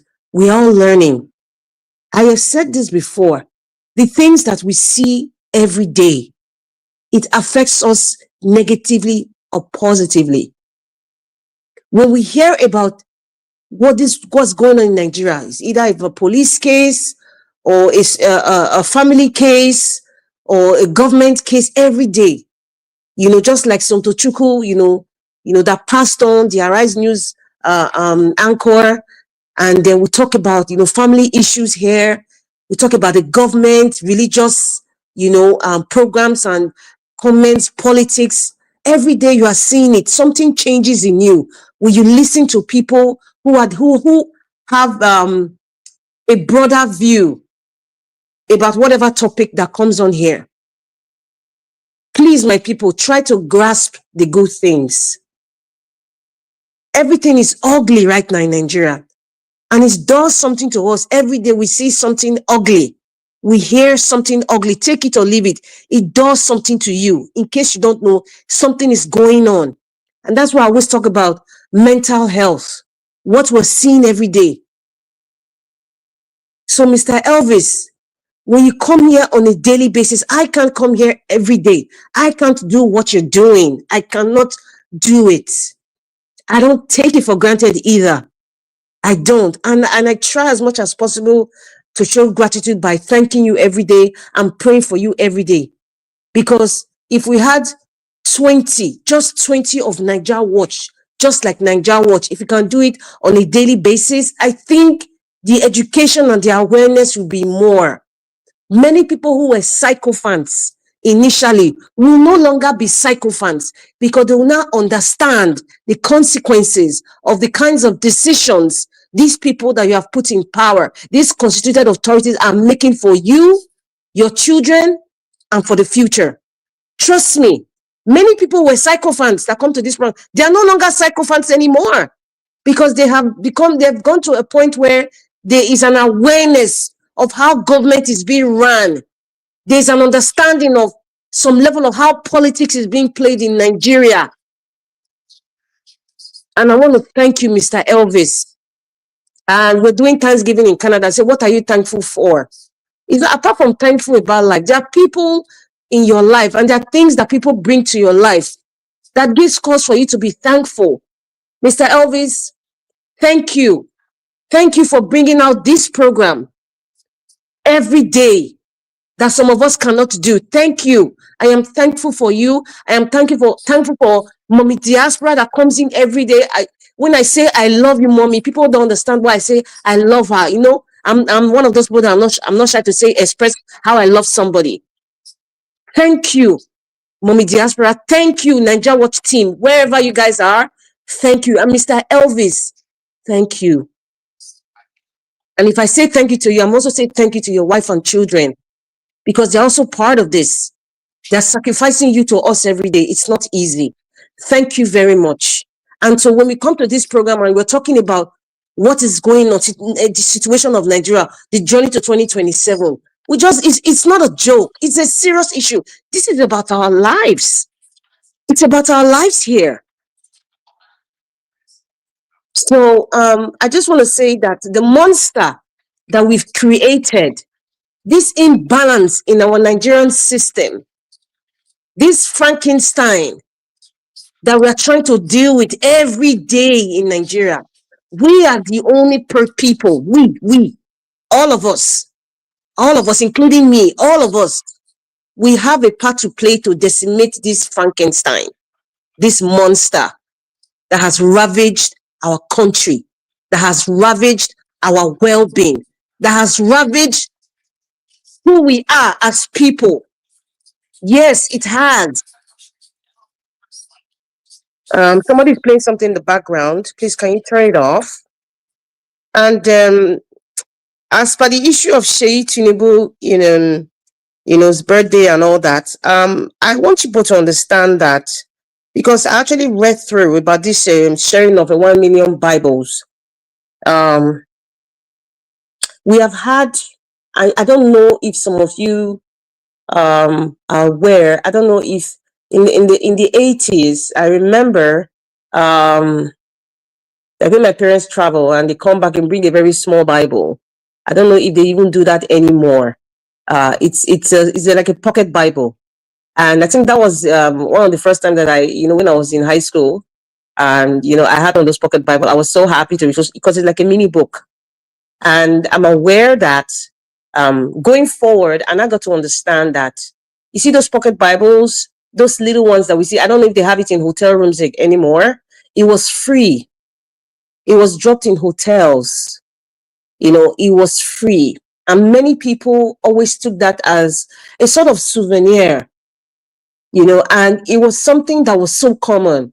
And like I said, I don't even know, I mean, so far, some of the hotel rooms I've been to, I don't even see those mini Bibles anymore.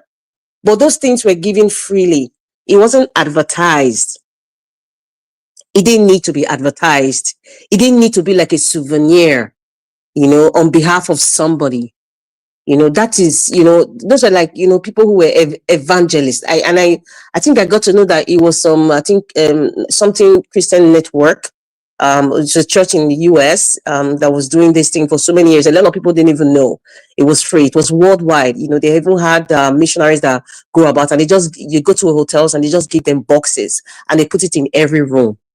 So it's a choice for you to take it to study the Bible and get to know God. Some people's lives change just by that little pocket Bible. I don't see those Bibles anymore, those little pocket ones. Maybe it's out there, but my point is, when we see most of all those pocket Bible, it wasn't something that was advertised. We saw it, we took it, or we didn't. It was our choice. But it was never, ever, even the church and the people who donated that, gave these things for free. It was never advertised on behalf of this church or an individual or like a souvenir. You cannot, I have never seen it in my life. I don't know, maybe most of you have, but I have never seen when people give souvenirs in parties, even religious leaders who do who have birthday parties, or they have parties, wedding for their children. I have never seen them give people the Holy Bible as part of a souvenir. I have never. Now, if so, when I heard about this Sheyi Tinubu's sharing Bible, I read through and it said it was organized by friends of Sheyi Tinubu, and the person who is championing it is one guy they call Honorable Belusochukwu Enwere. I don't know if I pronounced that name properly. And he's a national chairman of the youth wing of the Christian Association of Nigeria. And they announced this was made and announced it at the National Christian Center in Abuja. And I shook my head. You see, this is also a piece of the Frankenstein, the monster that I talked about earlier on. The religious body, Christian Association of Nigeria, is also part of this Frankenstein. It's also part of this monster. Because never in my life, in my very young years, still counting, have I ever heard that a national religious body is sharing, a national religious body like the Christian Association of Nigeria is sharing the Holy Bible on behalf of the president's son. Can you guys just sink that in first? Sink it in. I have never heard. I have heard that politicians might donate bags of rice to associations. So even the Christian Association of Nigeria, they might share palliatives. And, those pastors, bishops, daddy Jews or mommy Jews or whatever it is that they title themselves, share it to their church members, talk about the person who is sharing this. Obviously, it's always during election time. But I've never heard that somebody is selling the word of Jesus Christ.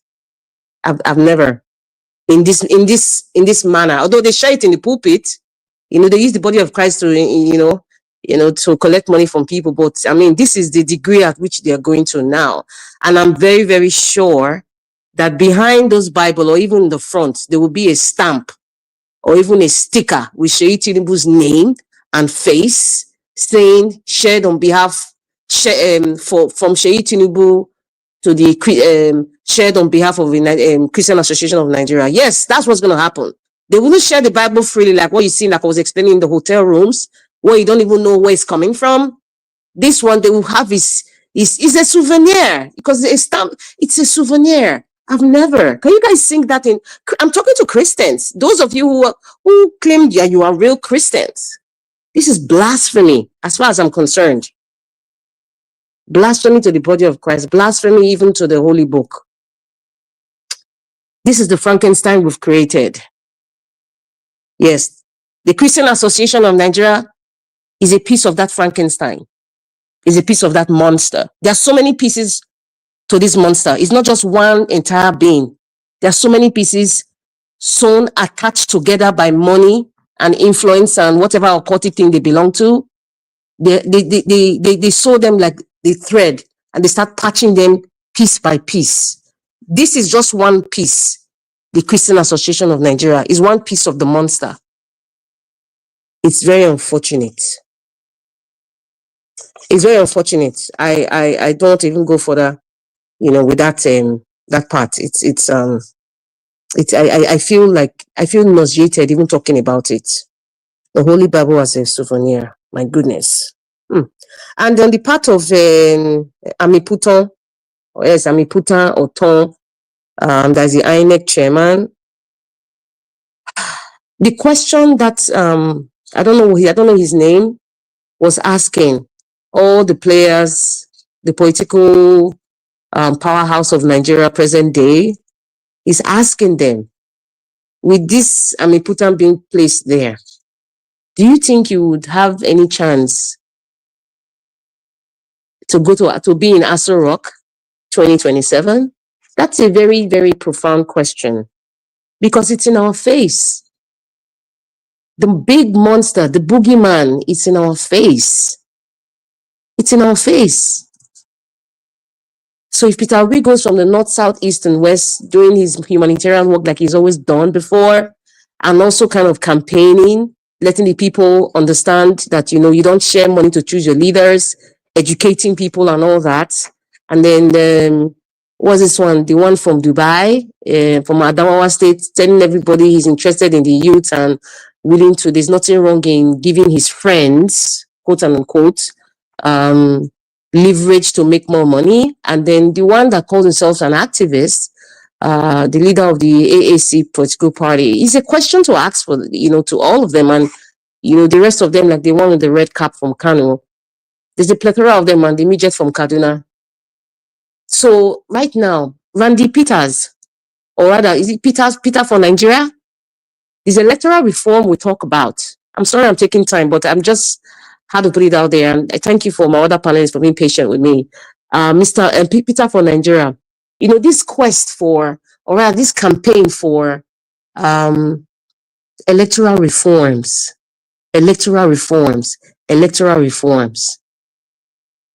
I really want to see what's in that document. The selection of the INEC chairman, the president has a choice to pick an INEC chairman. But however, let me take you guys deep. However, let's just say, the president has no power. I'm repeating, the president has no power in picking the INEC chairman. And let's say there's a certain body or committee that picks the INEC chairman, not related, not connected to the president at all, or even the Senate. Do you think the corruption is not going to be there? Present day Nigeria now. I'm not talking Nigeria of 40 years ago. Present day Nigeria. Because the man that was trying to swindle Mr. Elvis at the airport, telling him to pay money for trolley, it was 500 naira, but it was collecting, was it 2,000 naira? The man from Bodlon wasn't there. INEC chairman wasn't there. The minister for aviation was not there. But we had people, they had supervisors at the airport. They had fan officers at the airport. They collaborated. and they decided that anybody taking a trolley was 2,000 naira, and they agreed, and the people also accepted it. And Mr. Elvis had to shout out like, hey, your sign there says this is the price. Why are you collecting this? Or it's just that you go to the police station, they say bail is free, but bail is not really free. So what are we talking about here? You see, we're still going back to followership. We're still going back to the monster that we created. Yes, we created these monsters. The monster has spread his virus so bad that even the man from Babylon doesn't need to be there for iniquity to happen, for intimidation to happen. He doesn't need to be there. He doesn't, because the entire system is rotten. Mr. Nnaji, the former minister for Science and Technology that resigned, where is the Nigeria Bar Association now? Okay, let's just say Nigeria Bar Association took this man to court, or the civil society took this man to court. What about the judges? You see what I'm saying? It seems that we are kind of in this hellhole, this abyss we can't come out of. It's just like there's a snag at every point you turn. That is the reality. That is the reality. I'm going to talk about the roads issue and all that, but there's a question Mr. Elvis asked. If that guy was saying, the president has this money is coming from FAC, excluding the internal revenue, and then they give you biscuit roads. Does the president not have the right to actually prosecute or question these governors that why are this road not lasting? Mr. Elvis, I would like to explain something to you. We say we are practicing democracy, but in actual fact, we are not practicing democracy, true democracy, because we have three arms of government. Isn't that what they say? Where's Mr. Alex now, or anybody who's political science? Three arms of government, but that's not what is in practice today. Nigeria is not a normal country, because that's why we have the State House of Assembly to question the governor. Yes, we have the councillors. You have the people who can also question the local government chairman. They don't, see, the pyramid doesn't work like that. I'm just going to stop there. Thank you, Mr. Elvis. All right, Madam Rita, thank you very much for your wonderful submission and for breaking it one by one. I wish there were no more people here. I would have given you enough time to continue, because I was enjoying your submission. And thanks for the encouragement as well, your continuous encouragement speech.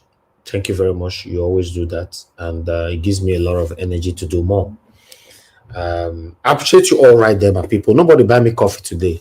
Now, new week now. Click on the dollar side. Don't jump it. Don't jump. Just click and say, okay, thank you. I just want to use this to buy you coffee. Come. I appreciate every one of you, my people, right there. Okay, let's see if Mr. Olumide is available to speak now. Hello, Elvis. Good day to you. Yes, my brother. I can hear you now. Good day Thank to you. everybody. Good day to you, Sister Rita, and our fellow panelists there. Everybody listening, Mommy Diaspora, and everybody else. Welcome to you all once again. So, Elvis, I thank you for all you're doing.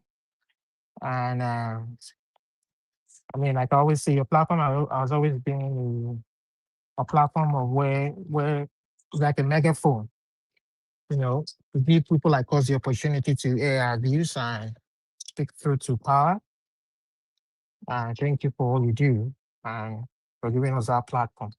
Okay, I want to pick up from there's a lot of issues I want to point to. I'm not going to talk about the Tinubu stuff. That one's just a distraction. It's a joke, a big joke, and a distraction. I want to address from the first point of view, from the first from my first point of view is the Mazi Nnamdi Kanu issue. So Tinubu should extend a pardon to Mazi Nnamdi Kanu if you've been pardoning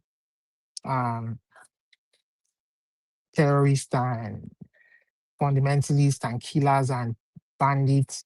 People are murdering our soldiers on the battlefield every day, making their children orphans and their wives widows.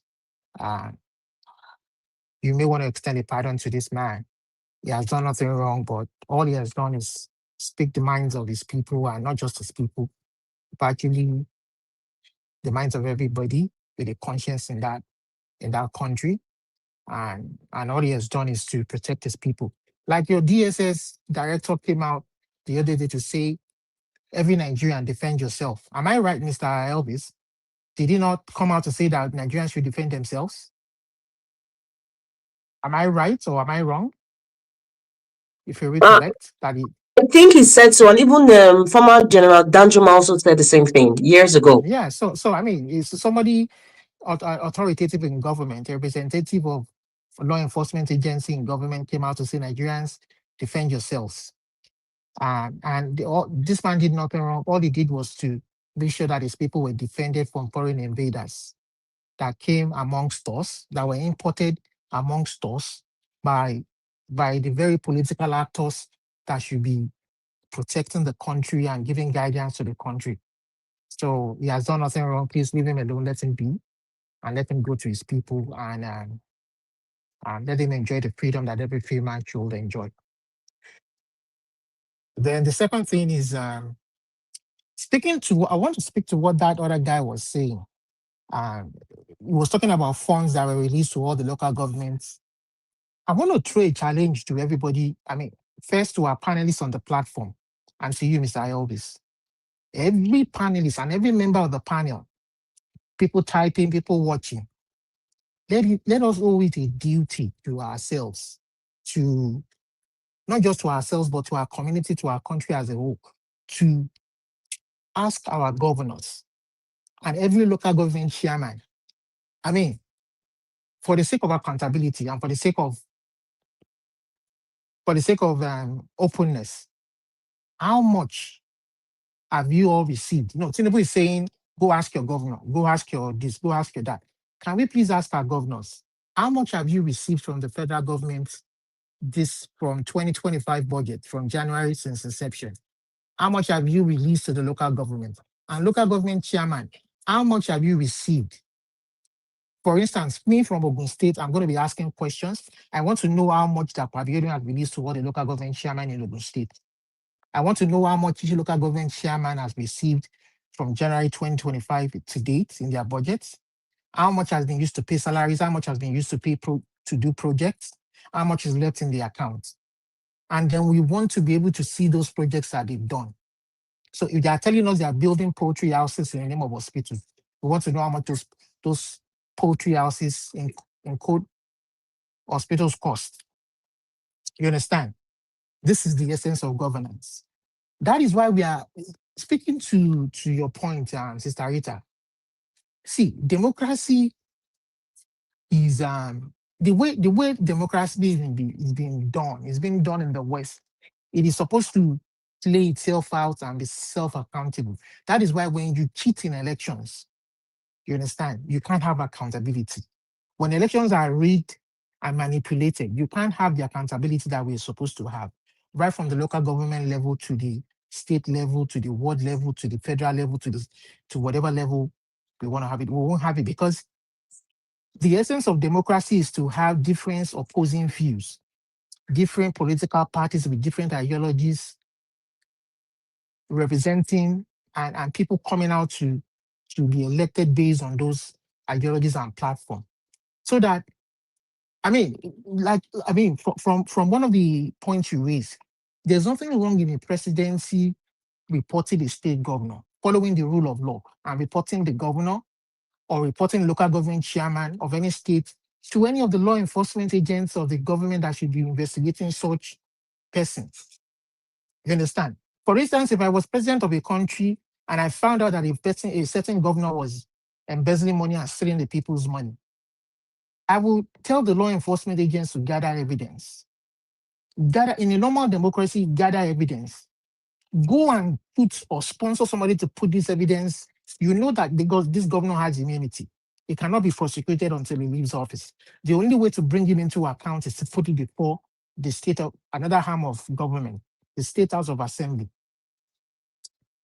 If this State of House of Assembly people that represent the people were duly elected in a free and fair election, perhaps they will come from different opposing parties that have ideology, views, it will be difficult to buy them over or bribe them over. That is what the system is supposed to play out. So that when you put these papers before the assembly and these evidences are incontrovertible, you can then impeach him, find him liable, remove him from office, so that he can then go and face the full wrath of the law.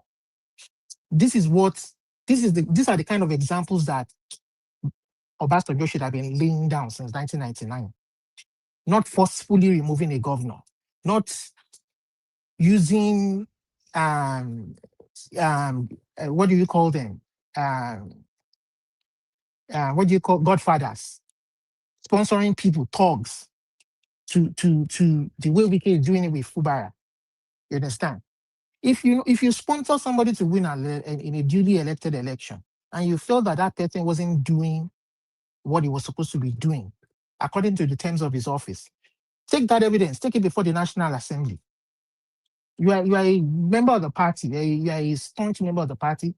Let the evidence, let them duly do what they are supposed to do, and so but because everything is abnormal in that place, they rig the election. He wants 100% total victory, so that at the end of the day, his bills, what they do is this, so that our bills will not be passed. Our bills will pass flawlessly. We can implement what we want to implement for the people, and blah blah blah blah. So these are all the excuses they give, and at the end of the day, they keep rigging elections, and indirectly there's no accountability to the people.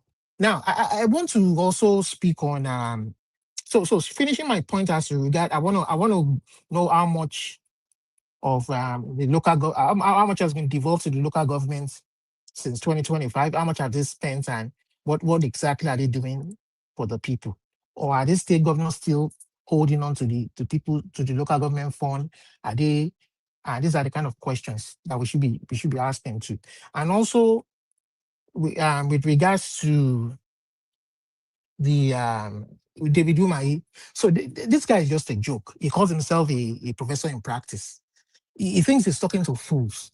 So now, how much did he say that the Nigerian coastal highway costs per kilometer? How much did he give Elvis? If please, I just want a kind of a reminder to be sure I'm quoting the right figures here. Okay, You mean per kilometer? Yes, per kilometer. How much did he say that I it will think cost? he said 7.8 billion, something like that. I can't. Okay, $7.8 billion. So Yes. So 7.8 billion, is it? So Nigerian exchange, is it 1,005 to $1 now? 1, 2, 3, 4, 5, 6, 7, 8, 9 divided by 150. So 1 kilometer is about times 1, 2, 3, 4, 5, 6, 7, 8, 9. 1, 2, 3, 4, 5, 6, 7, 8, 9. So it's talking about $50 million per kilometer, $50 million per kilometer.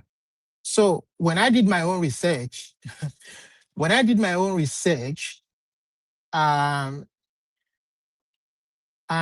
so examples of construction cost, it depends on whether it's going to be a 2-lane equivalent, a rural 2-lane equivalent, and an urban 2-lane equivalent, whether it's going to be a rural 4-lane highway, a urban 4-lane highway.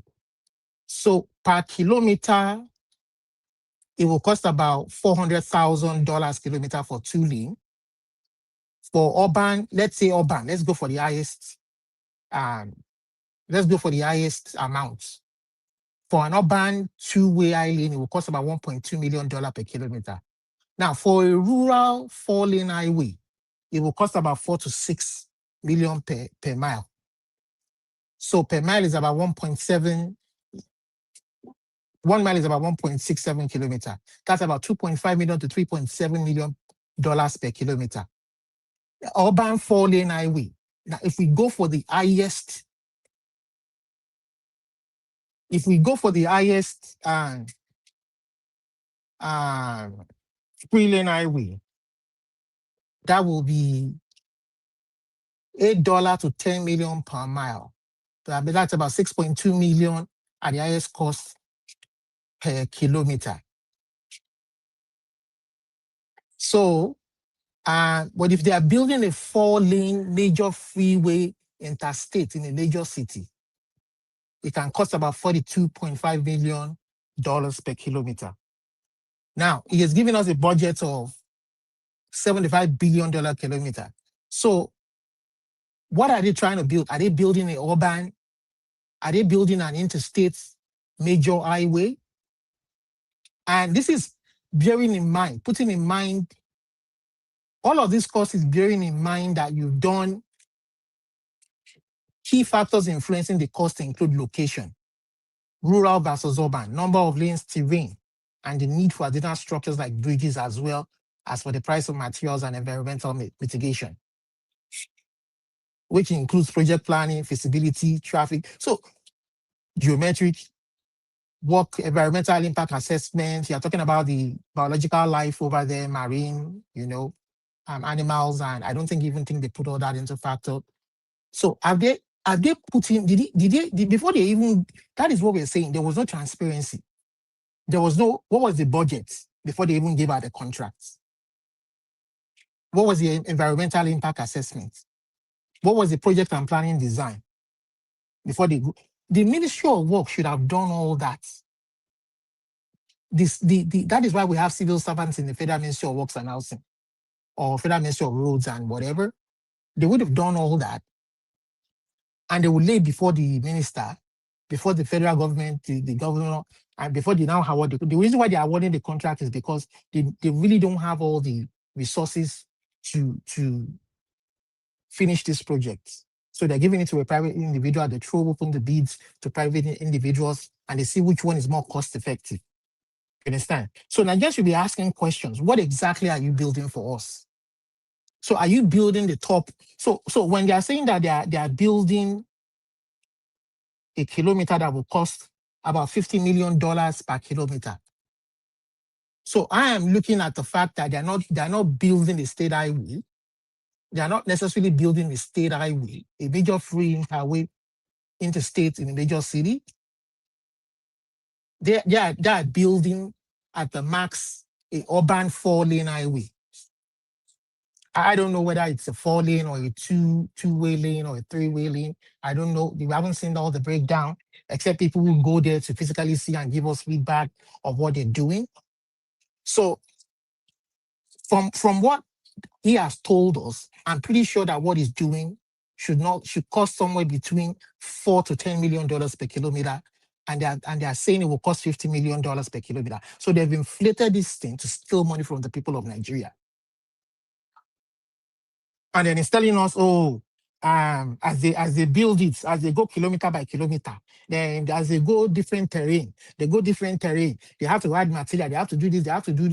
Who is he lying to? I'm not an engineer, but I can read, I can analyze any information given to me.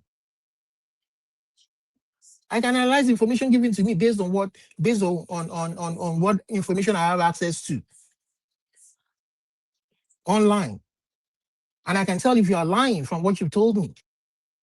So this man has so many explanations he needs to come and tell Nigerians. What kind of highway are you building? What exactly are you building? At the cost of $50 million per kilometer. And is this the kind of project we need now? Instead of fixing existing bad roads, there are thousands, tens of thousands of existing bad roads in Nigeria that is crying for help. You showed us the video of the one in Benin there, federal highways, that they can fix and begin to make people's life better. That we know there are businesses along these routes that will benefit from it, commerce that will benefit from it. But you are building a coastal highway that will benefit nobody in the next donkey years. So because you want to steal money, these guys won't go away with what they're doing. Whom you keep lying? All that shalaye where they shalaye, you will shalaye, don't worry. You will shalaye 10 years from now. You will come and shalaye to EFCC. You will come and shalaye to the future generations. All the money where you steal, you and Tinubu. You guys will come and shalaye. You understand? We have just started with you people. You don't know anything. And I also want to thank Rufai for asking these questions, for bringing this to light, to the limelight. These are the kind of questions. You guys are an illegal government. You rigged yourself into power. But even though you guys are forcing yourself on us, with your illegal government, we will keep asking you questions of how you are spending the people's resources. You understand? Because all Rufai did was ask you questions of how you are using the people's resources. You understand? After all, it's taxpayers' money. You guys want to start expanding the tax net. You want to collect money from next year so that you can start paying back all the money you guys borrowed and stole from the people. And we're going to keep asking you questions. You know? So whether you're a professor of practice or professor of engineering or anything, you can't bamboozle anybody. You understand? All of us go school. Forget our runs. Even person when no go school, say, go. If you ask questions, you're supposed to give an answer. Professor in practice, engineer. You didn't do any open bidding. You didn't call contractors from different parts of the world. Perhaps there are even contractors in Canada here that would do it for cheaper for you. Maybe in the US, maybe in the UK. Now give out to Napadi. Inflate the contract by almost 5 times the amount. Contract when it's supposed to pass $4 to $10 million per kilometer, and I give them $50 million per kilometer. Because I'm pretty sure if you guys are gone for the best and the most optimum of $68 million per kilometer contract, or $42 million per kilometer, you would have told the country it was $100 million per kilometer. So we know all those runs. All right, thank you. You understand? Thank you. All right, thank you. Thank you very much. Thank you for that long submission. I appreciate you, and thanks for the kind words earlier on. God bless you, sir. Okay, let's move on to the rest now. We're going to come back to our normal 8 minutes now, because those two were the first, although it's supposed to be the benefit narrator was supposed to be for Olumide alone, but I believe his network failed at that time. So, but this time, we're going to stick to 8 minutes. Whoever that I called now, we're going to go to Mr. Alabo. Our Joint Nation, it's good to have you on the show, sir. Please talk to us. Good evening to you. Good evening, my brother, God bless you for what you do. Make I just start from where Olumide stop. Good evening, everyone on the panel, Mommy Diaspora. Yeah, a lot, Mr. Olumide, you no need to be an engineer for you to calculate 1 + 1. So that is it. Dave Umahi is just a corrupt politician. He never worked in any construction company before. A businessman, though he's a civil engineer. But you can't go and insult Makinde, my colleague, where he know how to join wire. He worked for field in oil industry, and he knows what it is to be an electrician. Make Umahi go try that one and see if electric no go choke him. He no work one day. Umahi just like Enyesun Wike, who claims to be a lawyer from Motopark to local government chairman. Today is this. So will you call that one? And they're giving themselves a title, professor. So all those things are distraction. One thing I want us to understand is that these people are just corrupt-minded. So every strategy you see them putting in place. Why is Umahi explaining today? Rufai asked him a simple question. Cost per kilometer. In all the explanation, Umahi is mentioning figures. What was he mentioning? It's cost per kilometer. That is not this, I beg. No, did you mute me? I can't hear it anyway. We can use your network. You can go out and come back, please. So Every conversation he had today in that place was a cost per kilometer. So he just to deceive people with average cost per kilometer and cost per kilometer. It's just like you saying in a, let me use for example, in my house, maybe I'm using 100 liters of water per hour, maybe to reach the place, or this is kind of thing I'm using. And it cost me maybe 15, let me say this, 15 in that daily, which I'm using, that 100 liters of water. That is what Umai is trying to explain. Then average is to say, okay, the whole water that everyone in my house are using, this is the cost. So if I can come to say, okay, the one I am using, that is me. This is how much it cost. If you times that and 100, which is going to give us, if you divide it, what is it going to give us? Let's say, yeah, it's going to give me 0.15. That is what Umai is just struggling telling people. Then if I say average people in my house using that thing, it's about 600 liters a day. So if I should do that one, 600 liters times it, let's say, divide it into 3,000. What is it going to give me? You cost that one. How many? It will give you 0.20. So if you divide it, it will give you 0.20. That is average to say sometimes government will come quarterly. This is what our GDP, this is what happened. Then you say per day, this is what it on. It's a simple thing for him to explain. It's just for Umahi to tell Rufai, I don't have this in offhand. I can't explain to you now. I don't have the figure. Because for them, that kind of question have not come to them. He wasn't anticipating for such question that somebody will come to ask him, tell us how much you are spending per kilometer. He didn't know. But today, everything he explained is per kilometer. Is per kilometer. He was telling everybody. But in the studio, he was abusing Rufai. So that is just for you to know how the character of politicians is to steal the money. They don't prepare for those things. They just put amount of money to loot.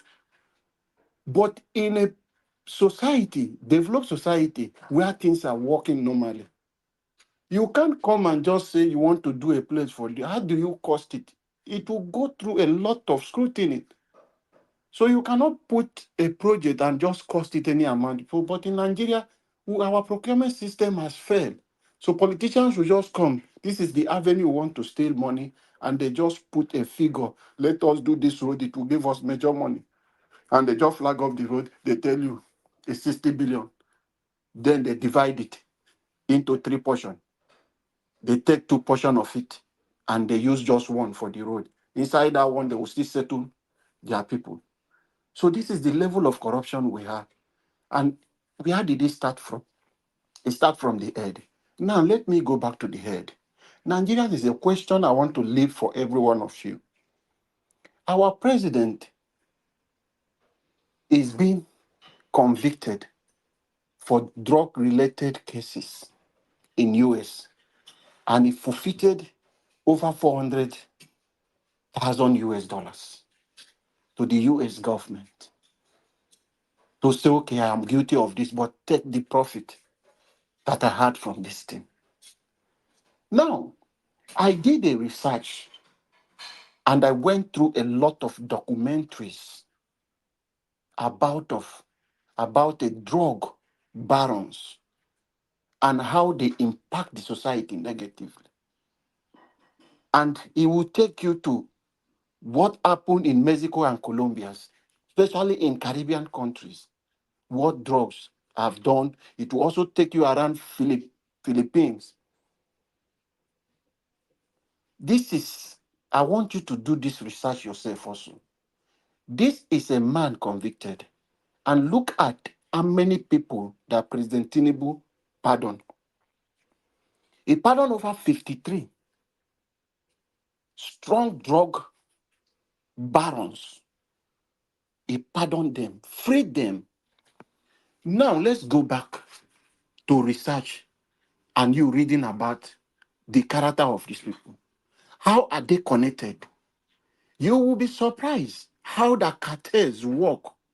Even your uncle in the bedroom who is living with you might be working for the drug baron. You will not know. Your close brother might be working with these people. You might not know. So they have network everywhere. So it comes from the top to the bottom. So most of those people, they say they intercept them, they catch them with those drugs. They are just messengers. But the king of these things are people who are the hem of the affairs of our country. They control the security, they control the system. Why would our president free these people? How do they relate to them? Why are they so important to them? It's a question I'm leaving for you, Nigerians. Go and ask yourself a question. Research about how drug people, how they work, and how they are interconnected to each other. Then you will know why they are being freed from the prison. And it's going to be a problem for our country. These people are back to the society. That is why we have made a very big mistake in Nigeria in 2023 to allow the characters today in power to take over power.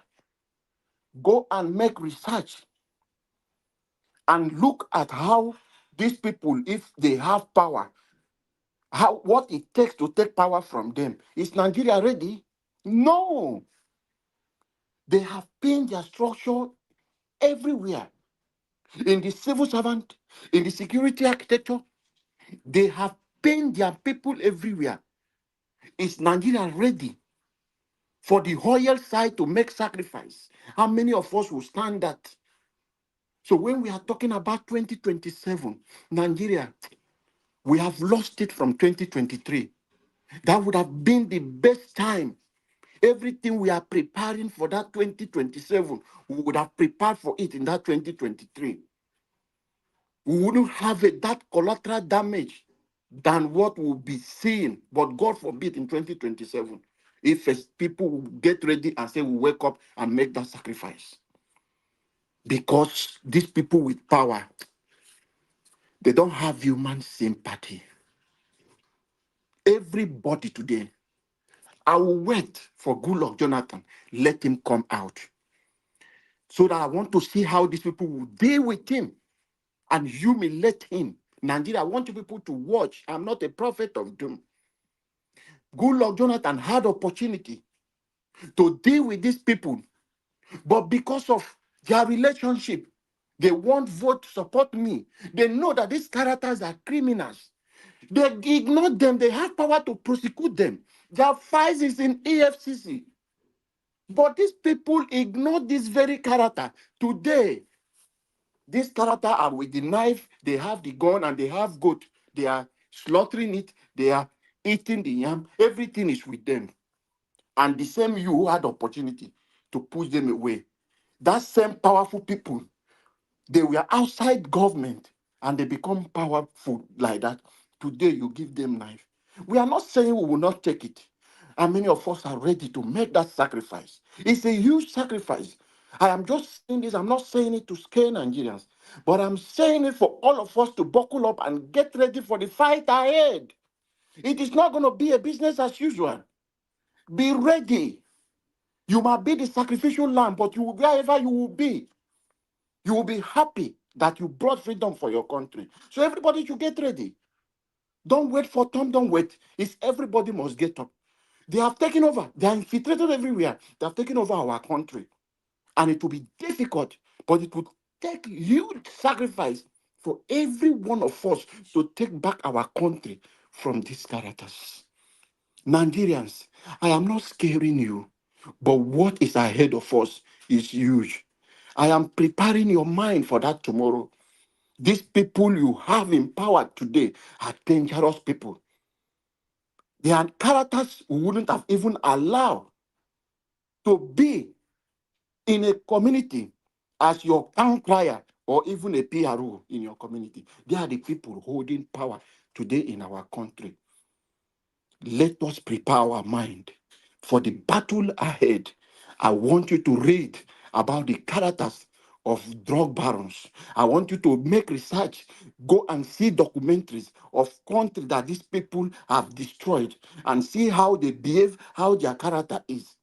Read about them. That is the problem where Nigeria is. We made this mistake in 2023 and we are suffering and living with it today. That would have been the best time. Everyone would have rise and said, no, this kind of character, irrespective of our judiciary failure, irrespective of our institution failures, we would have stood up then and said, no, this will not stand. But Nigeria, I know we have made mistake, but it is not over. Let us prepare for the battle ahead. And I know victory is sure. A new Nigeria is coming and it is possible. Thank you, Mr. Evis, and God bless us.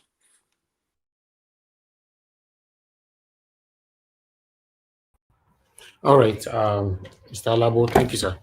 Thanks for that wonderful submission. God bless you. Okay, I would like us to move on, my people. Thank you so much for your time. Let me come to Mr. Odua. Mr. Odua, please talk to us. Good evening to you, sir. Good evening, Mr. Niger Wash. Yes, sir. Thank you very much. Thank you for the work you are doing. Good evening, everyone in the panel. Good evening, commenters, listeners, and viewers. Good evening, Mommy, Diaspora. Thank you, ma'am. God bless you. We are grateful for your good work. Well, the journey to 2027, anyway, it is not really easy, but we have to make it easy if we want a better life for ourselves, in Nigerians, because if those that live in Nigeria, especially, want a better life for themselves, they should make it easy. Because God is spiritual, government is the physical. So we have these two God, which one is the spirit that no eye sees, that we believe he create everything, make us to exist. Then the second God that we see physical is the government. So they dictate how human will become, where you will sit, the food you will eat, the place you will sleep, they dictate it. And you like it or not, you do. And the only thing that make different is that you need to choose who will be dictating for you. That is why we the Edo said, Abiogiega at your work. Now you choose them, but if they enter there, they not tell you what you will be doing. At least for people who believe on the change from PDP to APC, they have really seen change. I believe the change they have saw, if it is a good change to them, then they can still take decision to follow their way of life.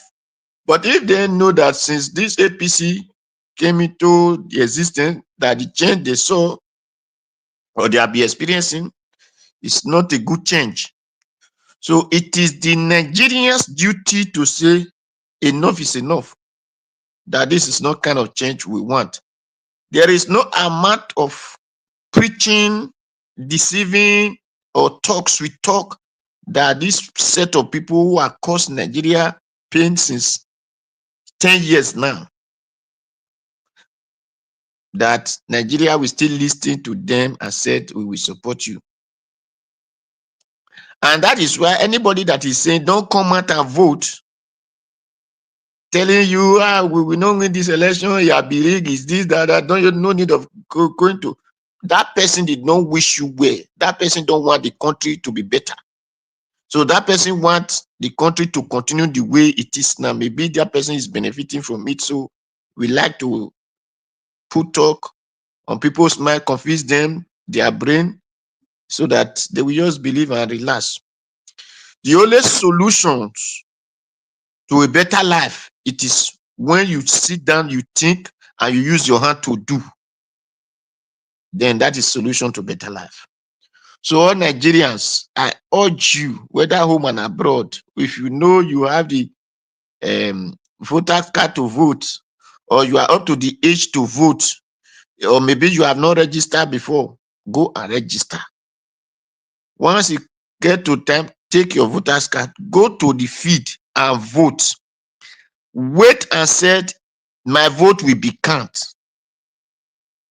The reason that you can defend, you can struggle for your vote if they announce different results is because you know you voted at the candidate in your presence. So that is only solution when they say, even though they announce it in the midnight, they announce it under the sea, under the water, whatever they announce it. The moment you defend, you wait, your vote was counted. If they announce it is not what was counted, then they have given you the right to do anything to them, because that is breach of contract or breach of agreement. Because you cannot put for A, they are not saying that what you put for A is not coming out from C. Then you can make sure you remove that person's teeth and brush it with iron brush. Then so that we know that is to reset the brain that you did not put your vote for C, you put it for A. So Nigerians, that is only what I know. And before you vote, check to the people who is coming out or who want to come out. They are characters. They are background. Now, like Atiku said, is coming out. He was in government before. Him and Obasanjo, what did they do? They started importing generator to the extent that they have to budget millions and millions in generator in Aso Rock. Is that a good country? Is that what president or vice president they have to do? Then Tinubu, that is leading now. People said he built Lagos. Now, even if let's say Lagos was never even a capital city, did Tinubu build Lagos? Did he build it for Lagosians, or did he build it for himself? That is what you need to check. He built it for himself because half of Lagos now belongs to Tinubu, and Tinubu origin is not from Lagos. So there is no place that Tinubu will say, I bought this thing from so and so man, from so and so woman, from so and so place, that now make him to carry all those property, because he came there, he steal the property of the Lagosians in the name of government. So that is what he's doing, the same thing in Nigeria.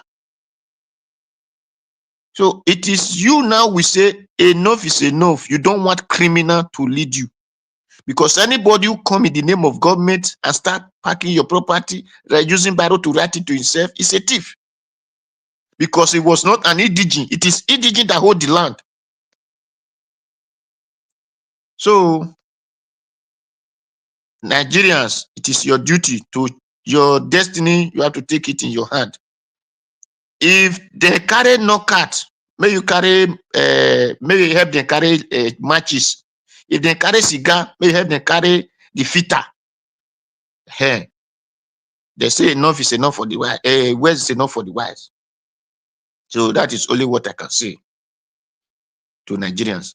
Then to our professor in practice, well, whatever the money you said you use, I cannot say for you, because I know I cannot calculate as an engineer, you claim, and really when it comes to building or construction, as far as it's not a particular place, all the kilometer cannot have the same money.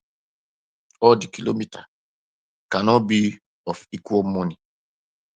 But only what I will now say to you is that for you to say the government highway is 2 lane, but this one is I think 3 lane becomes 6 lane because it's coastal. No, that is stupidity. Come to Italy here, you will see what is called express. It's called autostrada, which just like the one you are building now. You will see some places that have 4 lanes, some have 3. So it is not because it is coastal. It is because people plan This is how we want our land to be. Those one we are calling highway in Nigeria, I call those one lay. Those are streets, normal street. Because what we are building now is major road, is express. This is where you drive to see the kingdom come, drive to see Jesus, drive to see Allah, drive to see Ifa and all. So it is not you that start building it as three. Come to Europe, you will see there are places that are more than three, that are more than four. So when you come, you want to deceive Nigeria, telling them that is normal, it's supposed to be too late. It's not supposed to be too late. So as a engineer, I will say, to calculate kilometer cannot be the same money, because there are some areas that we have pit hole. There are some areas the sand will strong. There are some areas the sand will not be okay. So it is the kilometer is of different money. But one thing I can assure is that the cement that they are pouring is the quantity. That is what I will ask. On what quantity are they using? And on what quality are they using? That's so that, because they are saying the road will last for 50 years, this, that. After that cement, are they going to put asphalt? Because as major road, after that cement, they're supposed to come and tell us the quantity of asphalt that we make that road balance. Not just to say they are doing it as metro. No, that is wrong. That is wrong. Engineer, as he claimed, after that cement, that is why they call it base. This cement is the base of the road. Then after the cement, they have to come and put, I think, 6 inches or 8 inches asphalt on top of that cement. That is the reason the road will be there for years. It will not have a crack. And if you have a crack, before you know, the road is being fixed. Not this one that tomorrow, the road, no.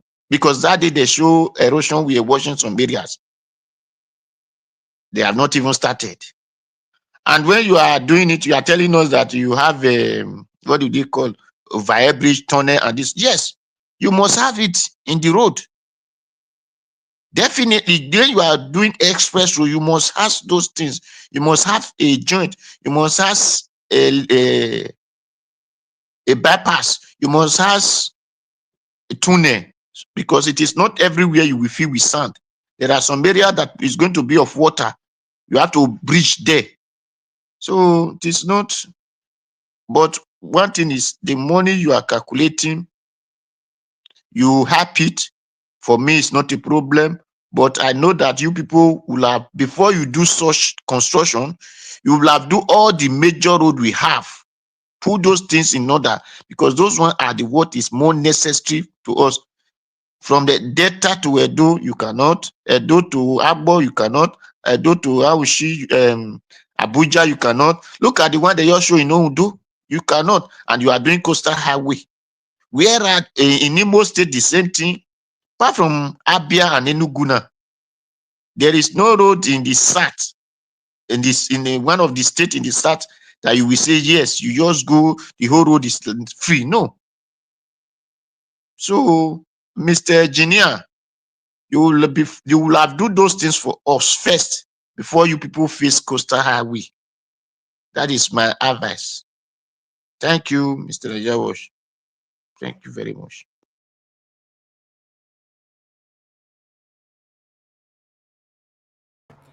All right, Mr. Oduwa. Thank you, sir. Thank you for your submission. I appreciate you, sir. Abdul Malik, it's good to have you on the show. Please talk to us and good evening to you. Yeah, good evening, Mr. Niger Watch. Yes, sir. Good evening, everybody in the panel. Good evening, Nigeria. 2027 election, presidential election, it depends on the citizen. They are the one that will decide what they will do, because they already know that the election will be rigged, right? They need to have plan B. Yes. They are the cities. They are the one that will decide what will happen that very time. That very time, because we are all know already the election will be rigged. It's for them to have plan B. It's not just to come and vote. When they vote, they defend their vote. Yeah, and they make sure their vote must be counted. That is it. Because those very people, this very government, there is nothing good will come out from those people. Those are not government, those are businessmen. Those are 419 businessmen. They are not government. Because government make things easier for their citizens. They have vision. They have plan for their citizens. How can a government, your citizens don't have light, they don't have water, they don't have road. You say you are a government, you are not government. You are just businessman, understand? You are 419. You are planning how to extort people. And but it's not even you don't even give them job, right? If you give them job now, you plan how to tax them, it's different. Because when you have job, they tax you, it will not affect you. But somebody don't have job, you are planning ahead how you will tax the person. Who does that? Which country, other country you see that does that? No, nowhere in the world. Even 3 days, 4 days, 2, 3 days. What happened? What is the country? There's something happen. Understand? You see, Nigeria today. I see Bwala, Daniel Bwala. He came to lie. He said that Nigeria now insecurity is better than the previous government. Nigeria is now safe. You know, such people, they don't take that serious. You know what this guy said about Tinubu, right? But today he's working on that Tinubu. For me, I don't take those social people serious because they are anywhere belly face, understand? Yeah, they can do or do. Yeah, we know their lies, understand? This government is just propaganda government, propagandists and deceptive. They don't have anything to offer than propaganda and others. You see, they can, you know why they cannot give account of the contract they are awarding, because when they award contract, instead of the money that they will use to do the contract, they will times the money times 4. Yeah, they will double the money times 4. They will use only one part of the money. The other 3, they will embezzle the money. That's why they cannot give account of what they are doing. Yeah, you cannot come on air to defend APC. You will not lose stupid. No. Yeah, you must lose stupid. Because you cannot defend lie now. How can you defend lie? When somebody is lying, you know. If you are wise, without betrayal, you know that this somebody is lying. You don't say the truth. Yes, I'm telling you the truth.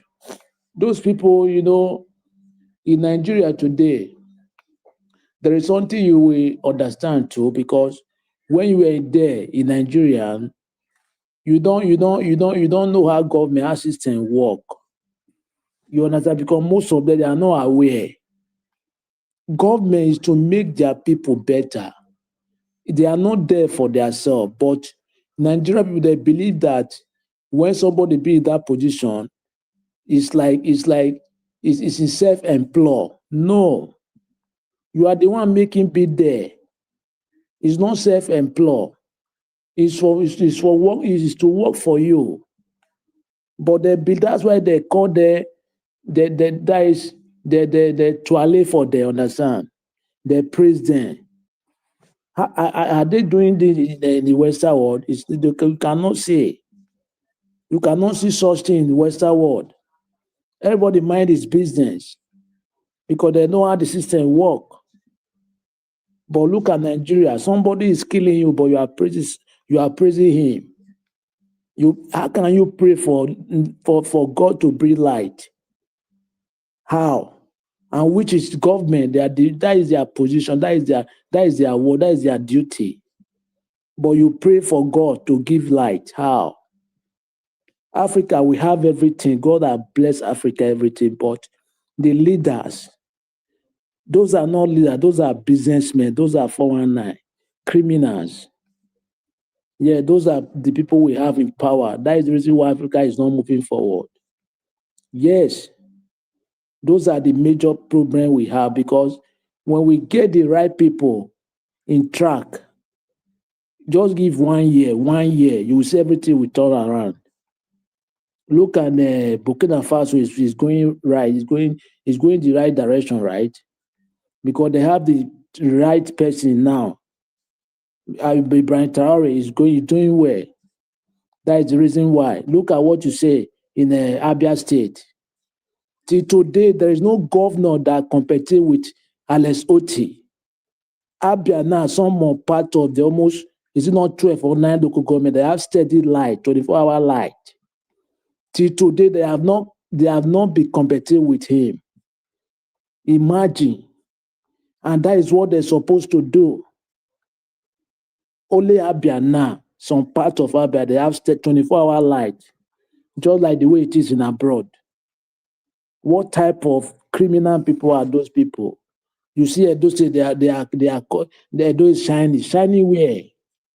Where there is no school, no road, no water. Where is shiny? Where? All those people that they are caught saying Edo is shiny, you classify them as they are the same people with those government. Yeah, they are the same people because they don't want the good of the state. That's why they are saying Edo is shining. Just because they give you small thing, you say Edo is shining. Instead of for you to talk the right thing, you will have a long way to go. If you don't get the right person, it will be very difficult. And it's the citizen, it depends on the citizen. That is how we will get it right. Without that, it will be very hard. And this 2027, if we miss this particular time, it will be very hard for us to get it right. Thank you very much, Mr. Evis. All right, my brother Abdul Malik, thank you very much for that submission. My people, the last person on the panel is Augustine, but before that, I'd like to appreciate Mother Peggy Modi for the super chat. Thank you very much, man. I'm very, very grateful. God bless you. Thanks for all that you do. Thank you. Augustine, it's good to have you on the show. Good evening to you, sir. Please talk to us. Thank you. Thank you, Niger Watch. Good evening. Good evening, everybody. Please observe our protocols. Quite a lot to say today, like somebody was listening. Well, let me clear this out of the way. Show around the planned protest, which comes on in a week's time on Monday. That is on the 20th. Yes, I know it's been generating a lot of comments from different angles. My prayer is that nobody should touch Showore before then. Like I said the other day, I support the protest 1,000,000%. It's an effort. I support it because that is the right thing to do. Now, not I hadn't taken notice of I hadn't taken notice of those that Tinubu pardoned. All manner of criminals are now set free. Presidential pardon. Like Showore said, about 53 are drug-related offenses. Who knows whether they are Tinubu's boys in disguise? Maybe by them being there, they may reveal a lot of secrets. So the best thing is to set them free. And like Showore said, you start from your constituency, so they have to include them. But it's a shame really of a country that all we are doing is you spend state resources to investigate a crime, put them through the judicial court system. Then all you now do is to come and give them presidential pardon. It's terrible. Nigeria is really a crime scene. And then since independence, if I may say so, or I've been saying it, this is the first time that full-blown criminals are in charge of Nigeria, from at every level. But be that is the way it is. So I know between now until Monday there will be developments regarding Showore's call for protest, mass protest to Aso Rock, peaceful anyway, to press on Nigeria that need to release Nnamdi Kanu unconditionally. He hasn't committed any crime. There's nothing they know they're trying him off. As a matter of fact, Afenifere has sat down in their meeting and came up with their resolution that and telling Tinubu to release him, that there's nothing he did. What are they trying him for? Let me stop there for now. Daniel Bwala, let me say Dave Umahi. You see, yes, Nigeria Watch, I heard what you said about, forcing these people. I think Rufai should be giving kudos for insisting. I know that the people were saying Rufai is so rude, we can insulting all this, but all this, there's a chap called Shegu Showumi. I think he's now Otumba Shegu Showumi. He was a PDP governorship candidate in Ogun State. I think he lost to one at Jebutu or something in their party primaries. He was the person to put up a write-up that calling on Ministry of Information, Broadcasting Organization, the regulating body, they should talk to Arise. They shouldn't bring somebody and then you see these people.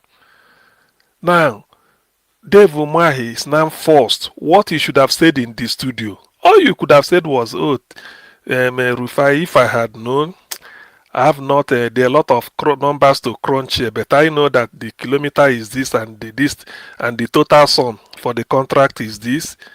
Definitely, all of them cannot cause this. Some places may cost more, some may not cost, but if you permit me, when next we come, I give you, but definitely, yes, there are costs. That's a way you answer it. At least we know. We know. If you say it's 700 kilometers and then the price is, the total cost is 7 trillion. One might say 1 kilometer or whatever for, we do the calculation. But being an engineer, you have to tell us that in some kilometers you may have 2 bridges, some kilometers may be flat, all those. You can juggle your figure and then still come up, and not to be arrogant and start to dismiss it. By the way, after all, the question is asking, the money is not your own. The money you are spending is not your own, it's the taxpayers' money. So we have every right to know, even if you are lying, but you have to do it. You have to do it in a way that is at least civilized. But by the way, let me give people this background for those that are listening, because sometimes the messenger is more important than the message the person is giving. Who is Dave Umahi? People know him as Mr. David Nweze Umahi. He said he read bachelor's degree in civil engineering from Enugu State University of Science and Technology. That's all I could gather about him. In Nigeria, he says he's a fellow Nigerian Society of Engineers, but that is not the issue. He was governor of Ebonyi State for 8 years. Like I always say, there is no governor in Nigeria on the day of your inauguration. You will carry a sack of Ghana must go. A Ghana must go bag full of money, which is your own, and said, I'm bringing this to government house. That is what I will use to develop my state. No. As long as the day you become governor, all the money, the state are getting money every month from Abuja and internally generated revenue. Use the money to work for the people. Do you know what Dave Umahi did? Dave Umahi took money belonging to Ebonyi State, cleared a portion of land, built a university, and named it Dave Umahi University. I don't know why it has never been done in Nigeria before. He built a university, called it David Umahi University of Medical Sciences. Before he started it as King David, later they removed the king and registered it as David Umahi University. I think somebody should Google and check his name, even when you are still alive.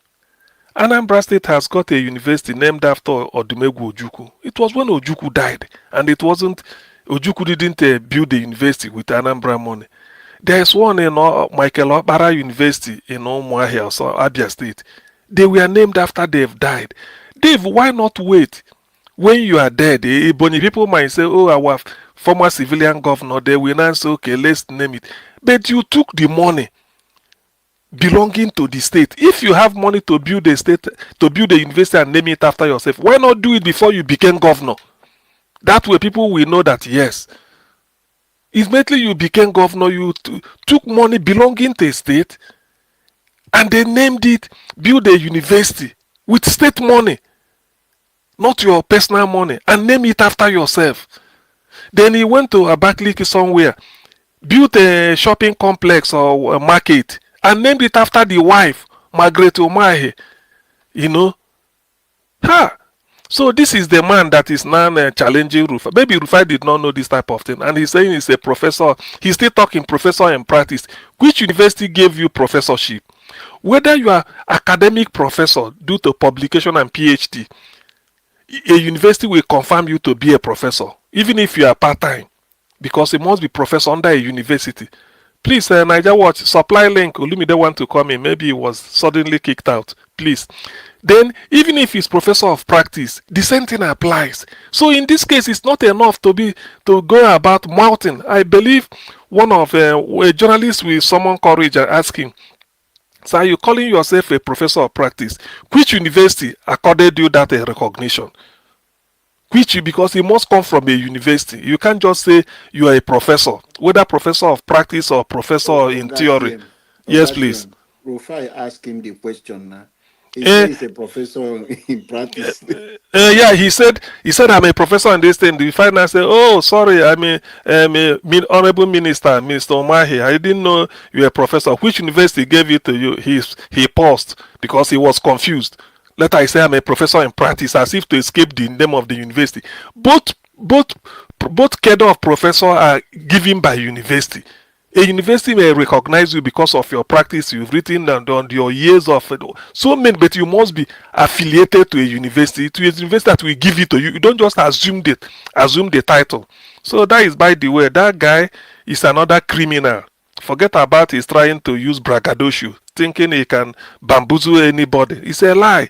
He's just a criminal. I want next time, maybe if I have Rufai's this thing, I ask Rufai to ask him anytime he confronts him again, why should you use the state money to build a university and name it after yourself?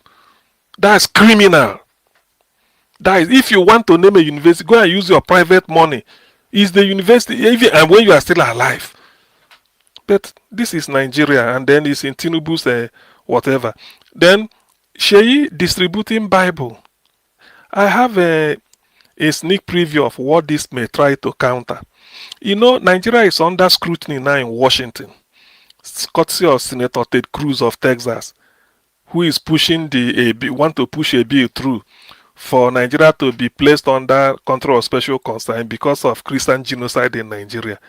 So Tinubu and his this Mumu ticket, Muslim ticket they are running. So all Sheyi is trying to do is to distribute 1 million Bible to Christians as if they are Christian friendly. It can't wash.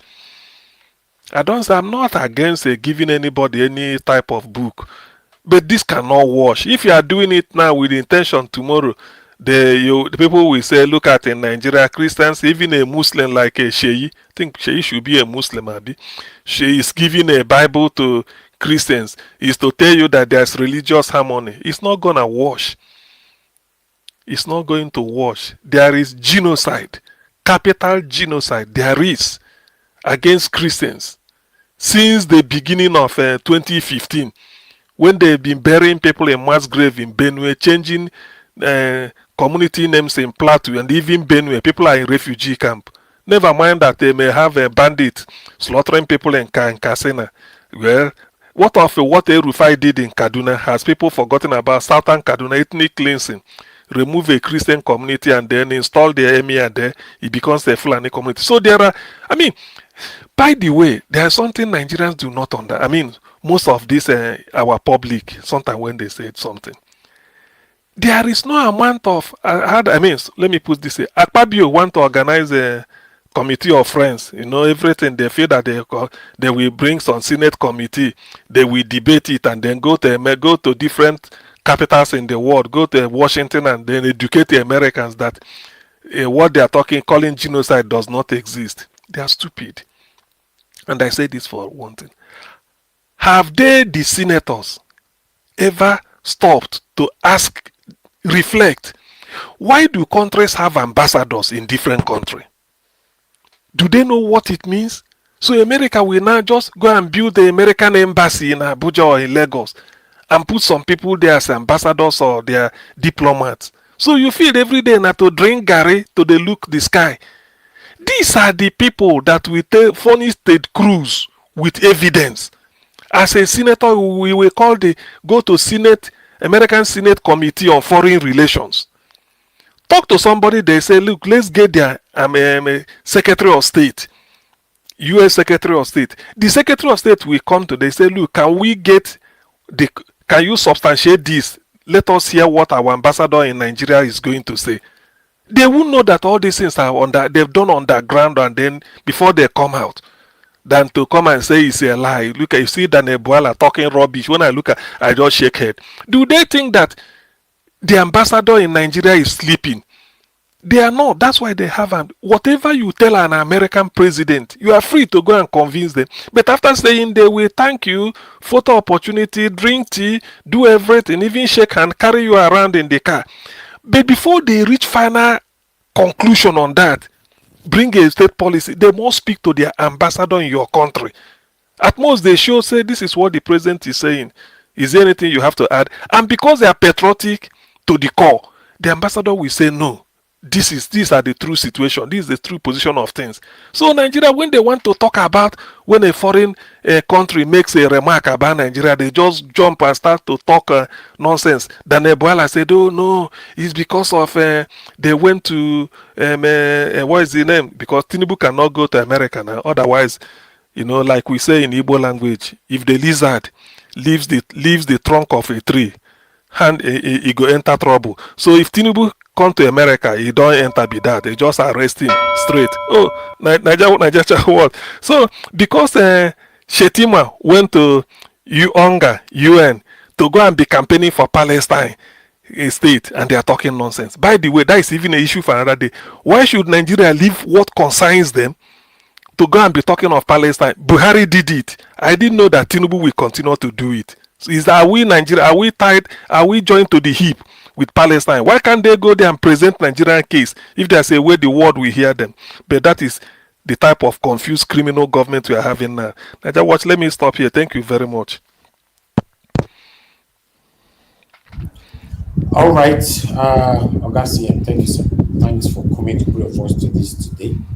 Appreciate you. We're going to be having a final submission, and Black Panther will be part of the final submission.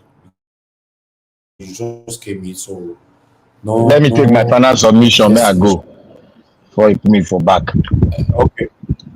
Okay. Oh yeah, go ahead. You have 2 minutes. Even so, you go to do am. But the day I go dabaru for here. Make you know say because I dey write your mark for blackboard here. Oh. You know say I no dey forget anything. I go write on blackboard 1, 2, 3. When you reach the fourth one, when you reach the fourth one, I go release nuclear bomb because I will charge you to court and you'll be convicted. That is my case. We will see who go stand for you as a lawyer. Now, which court go judge the case? Which court? Nigeria Watch court now. And Madarita go be the Supreme Court judge. you don't lose. You don't lose me. I don't go lose that because I trust Madarita. I don't go lose because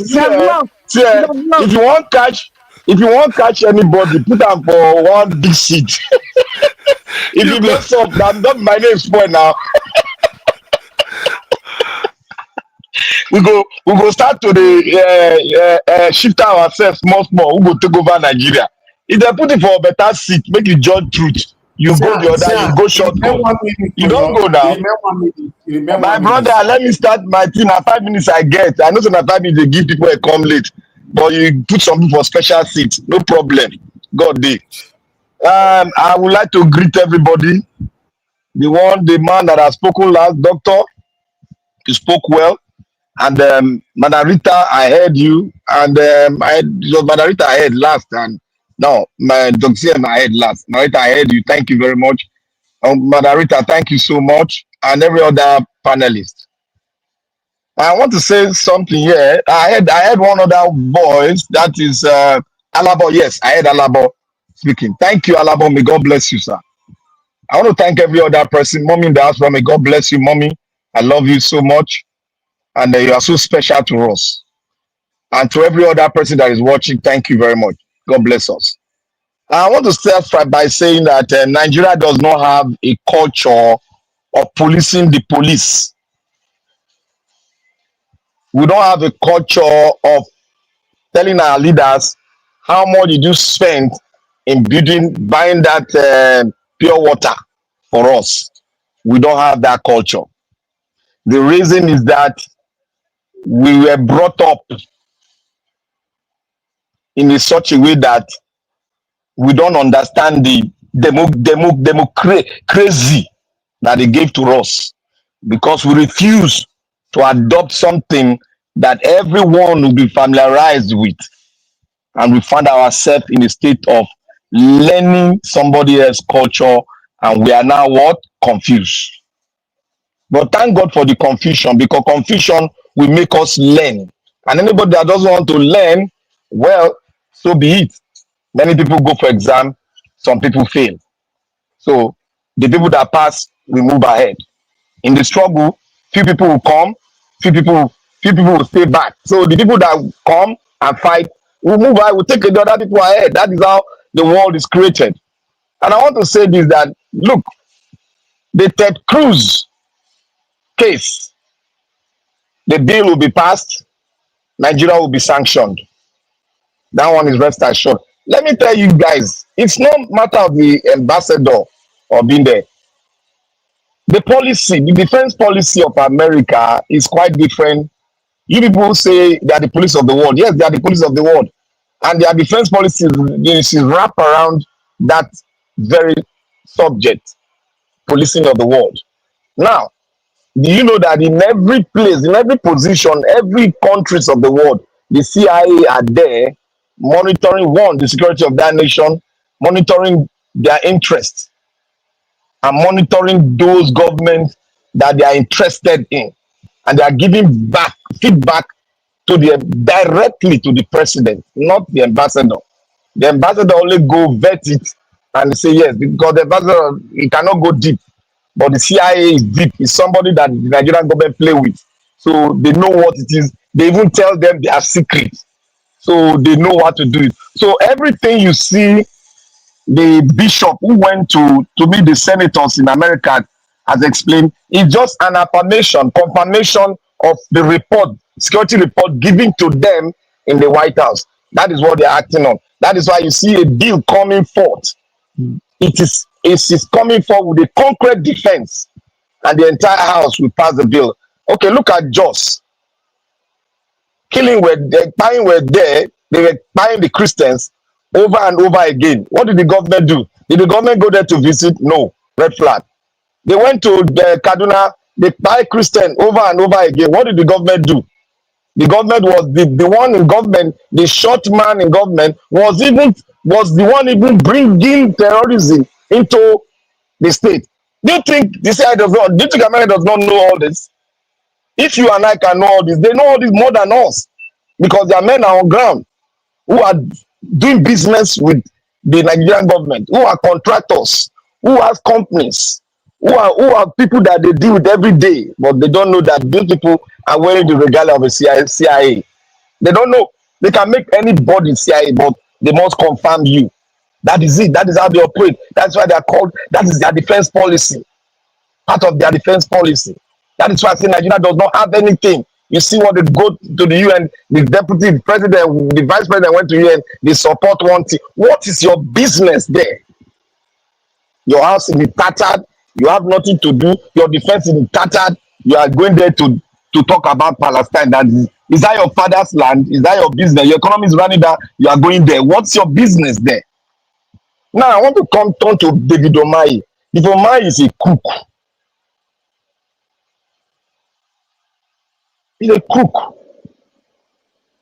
Because you were asked, what is the amount of money you use in making 1 kilometer? It's just a matter of being a very civil person. Oh, they are you explain it. You have to let you are a professor in practice. Then you lecture the person asking the question. This and this and this, this and this and this. But we cannot ascertain it because every kilometer has its own soil texture, and we handle it with different prices. but I don't have it yet now. But when next I come, I'm going to give you a brief of about 12 kilometers we have done, and I will tell you in each stages what the texture of the land and how we vet it to come to this amount that I'm giving you for this kilometer. From here to here, from Osun State to this place, this is the amount. Very simple. Even if it's average, you are giving, no problem. We can do mathematics and work it out.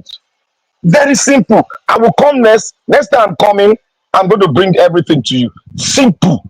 That is common sense. But because of the level of corruption and the kind of culture we have built, that if you ask your elder question, they'll say you are stupid. The first thing that will come, they say they'll fall curse you.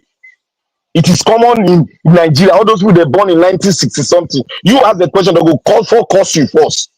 They'll say you don't know elder. That is it. And they are impacting other people, they are impacting us. We cannot be held accountable. Even the president, if you ask the president the question, he will first curse you that you don't you have elders. That is it. That is why we need to throw out this democracy that we have and form something that we need that is good for us. Because this thing is not going to work. The road to 2027, one of the lawyers of Obi that went for the defense during the election was in public. He said he stand in gap for the new INEC chairman because he's his friend. He knows him. They went to the same law school, but the other man was he was ahead of that man. But they all came out and became an SAN. So he was vetting for him. So I understood where he's coming from. If you guys might have gone to watch it, it's on air now.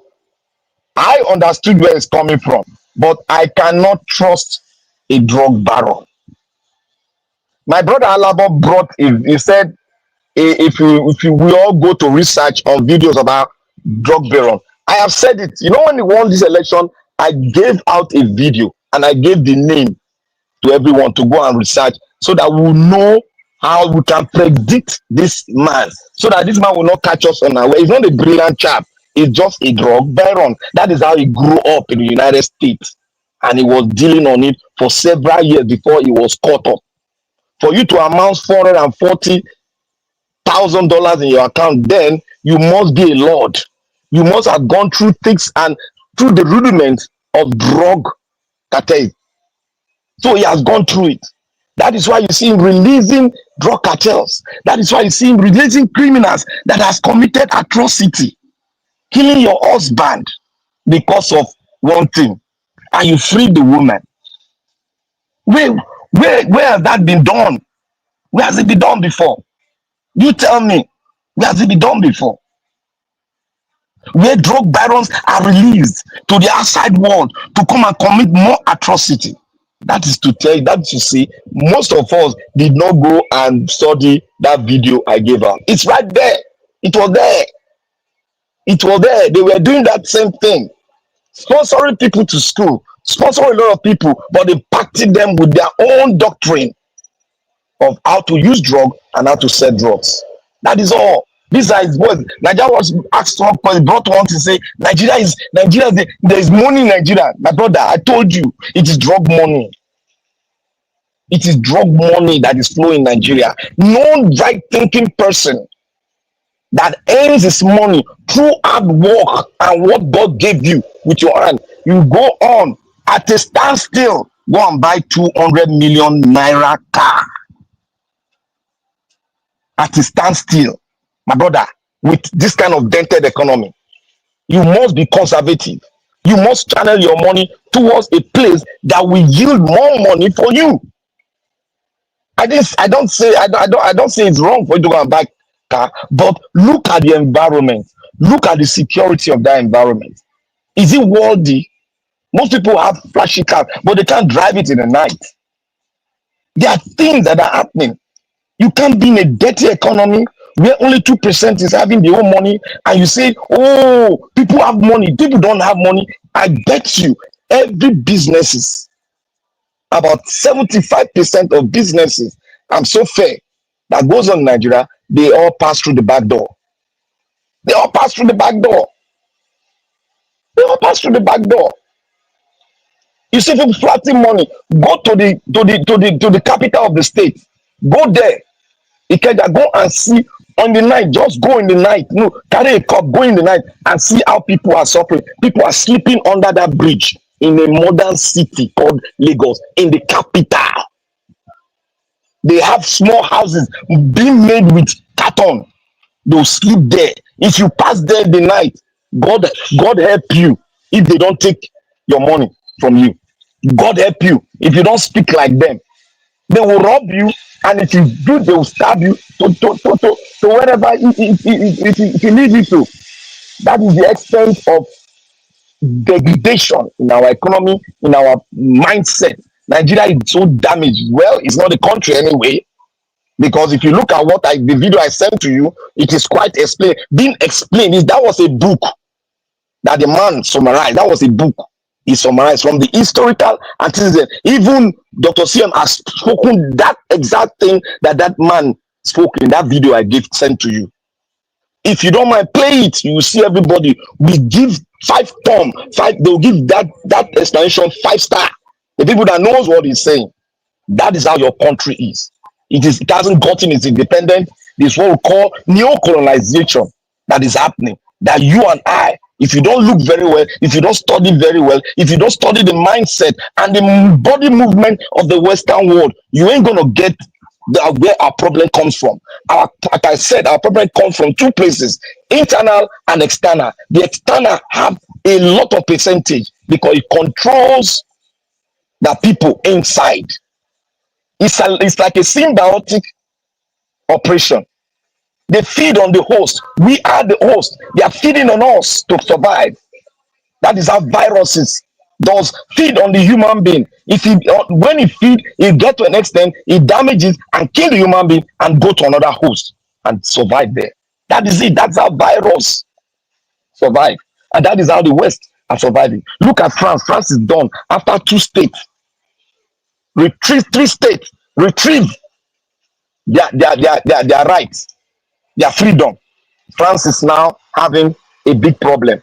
They cannot be able to finance their power. All taxes are going up. The prices are all in France. So, my brothers and sisters, I just let us try to understand our problem. Our problem is outside and inside.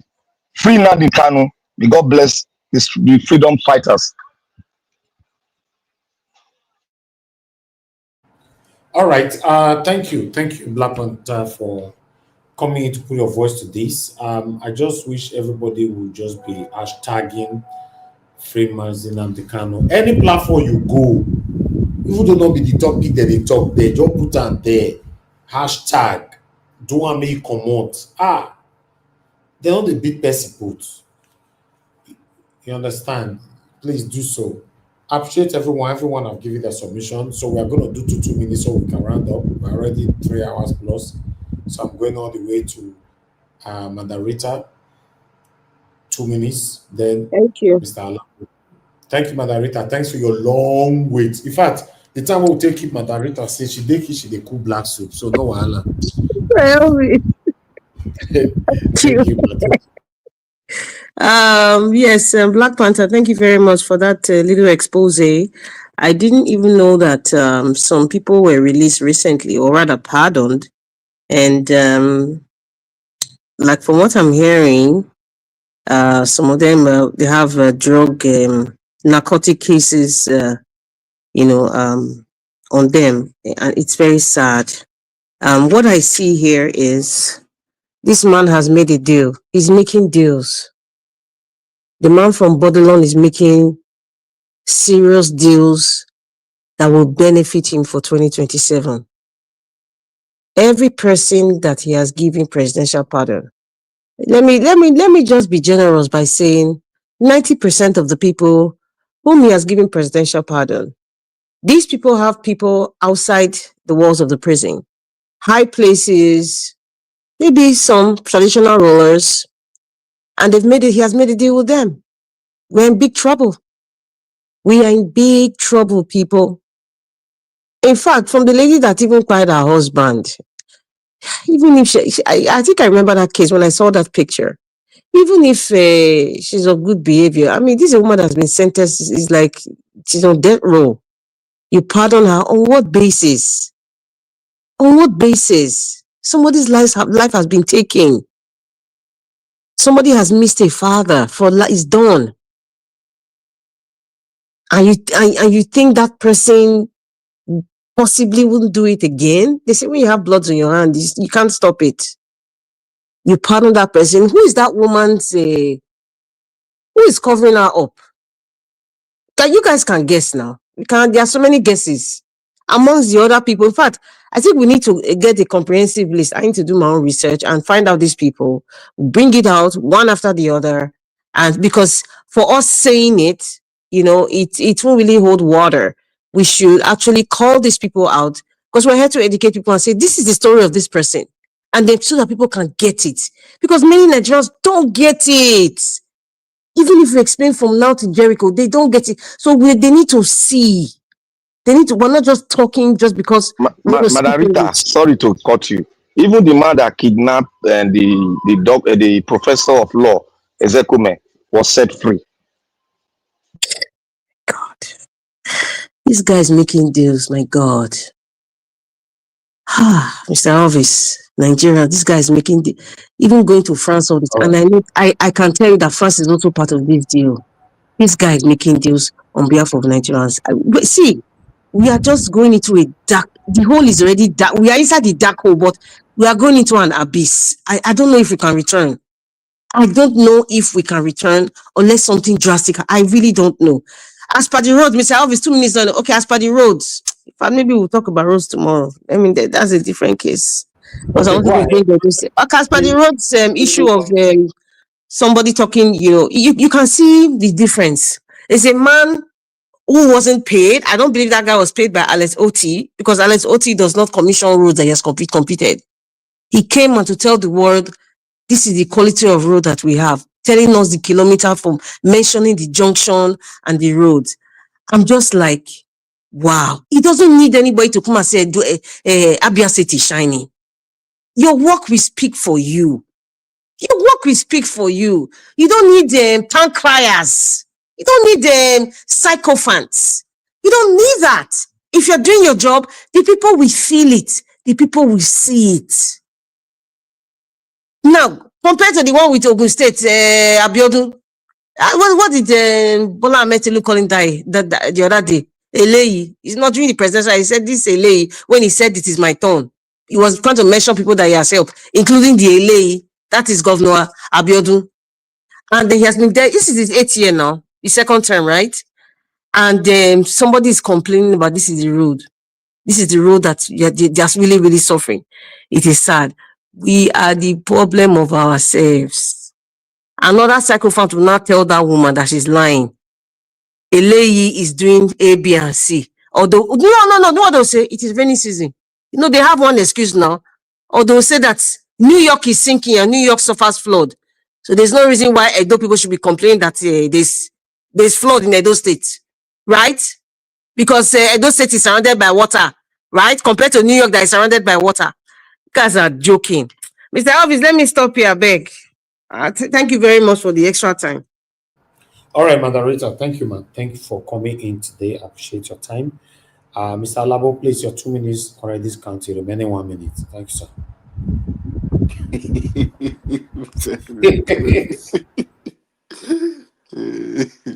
It's well. Thank you, sir, But for the Mr. Elvis, am opportunity. I not before Mr. Alabo? Okay, let me go ahead. Go ahead. No be fight. No, Okay, no, no. okay. Go ahead. I'll call a room limit. The limit. They hold on. I go into the hot.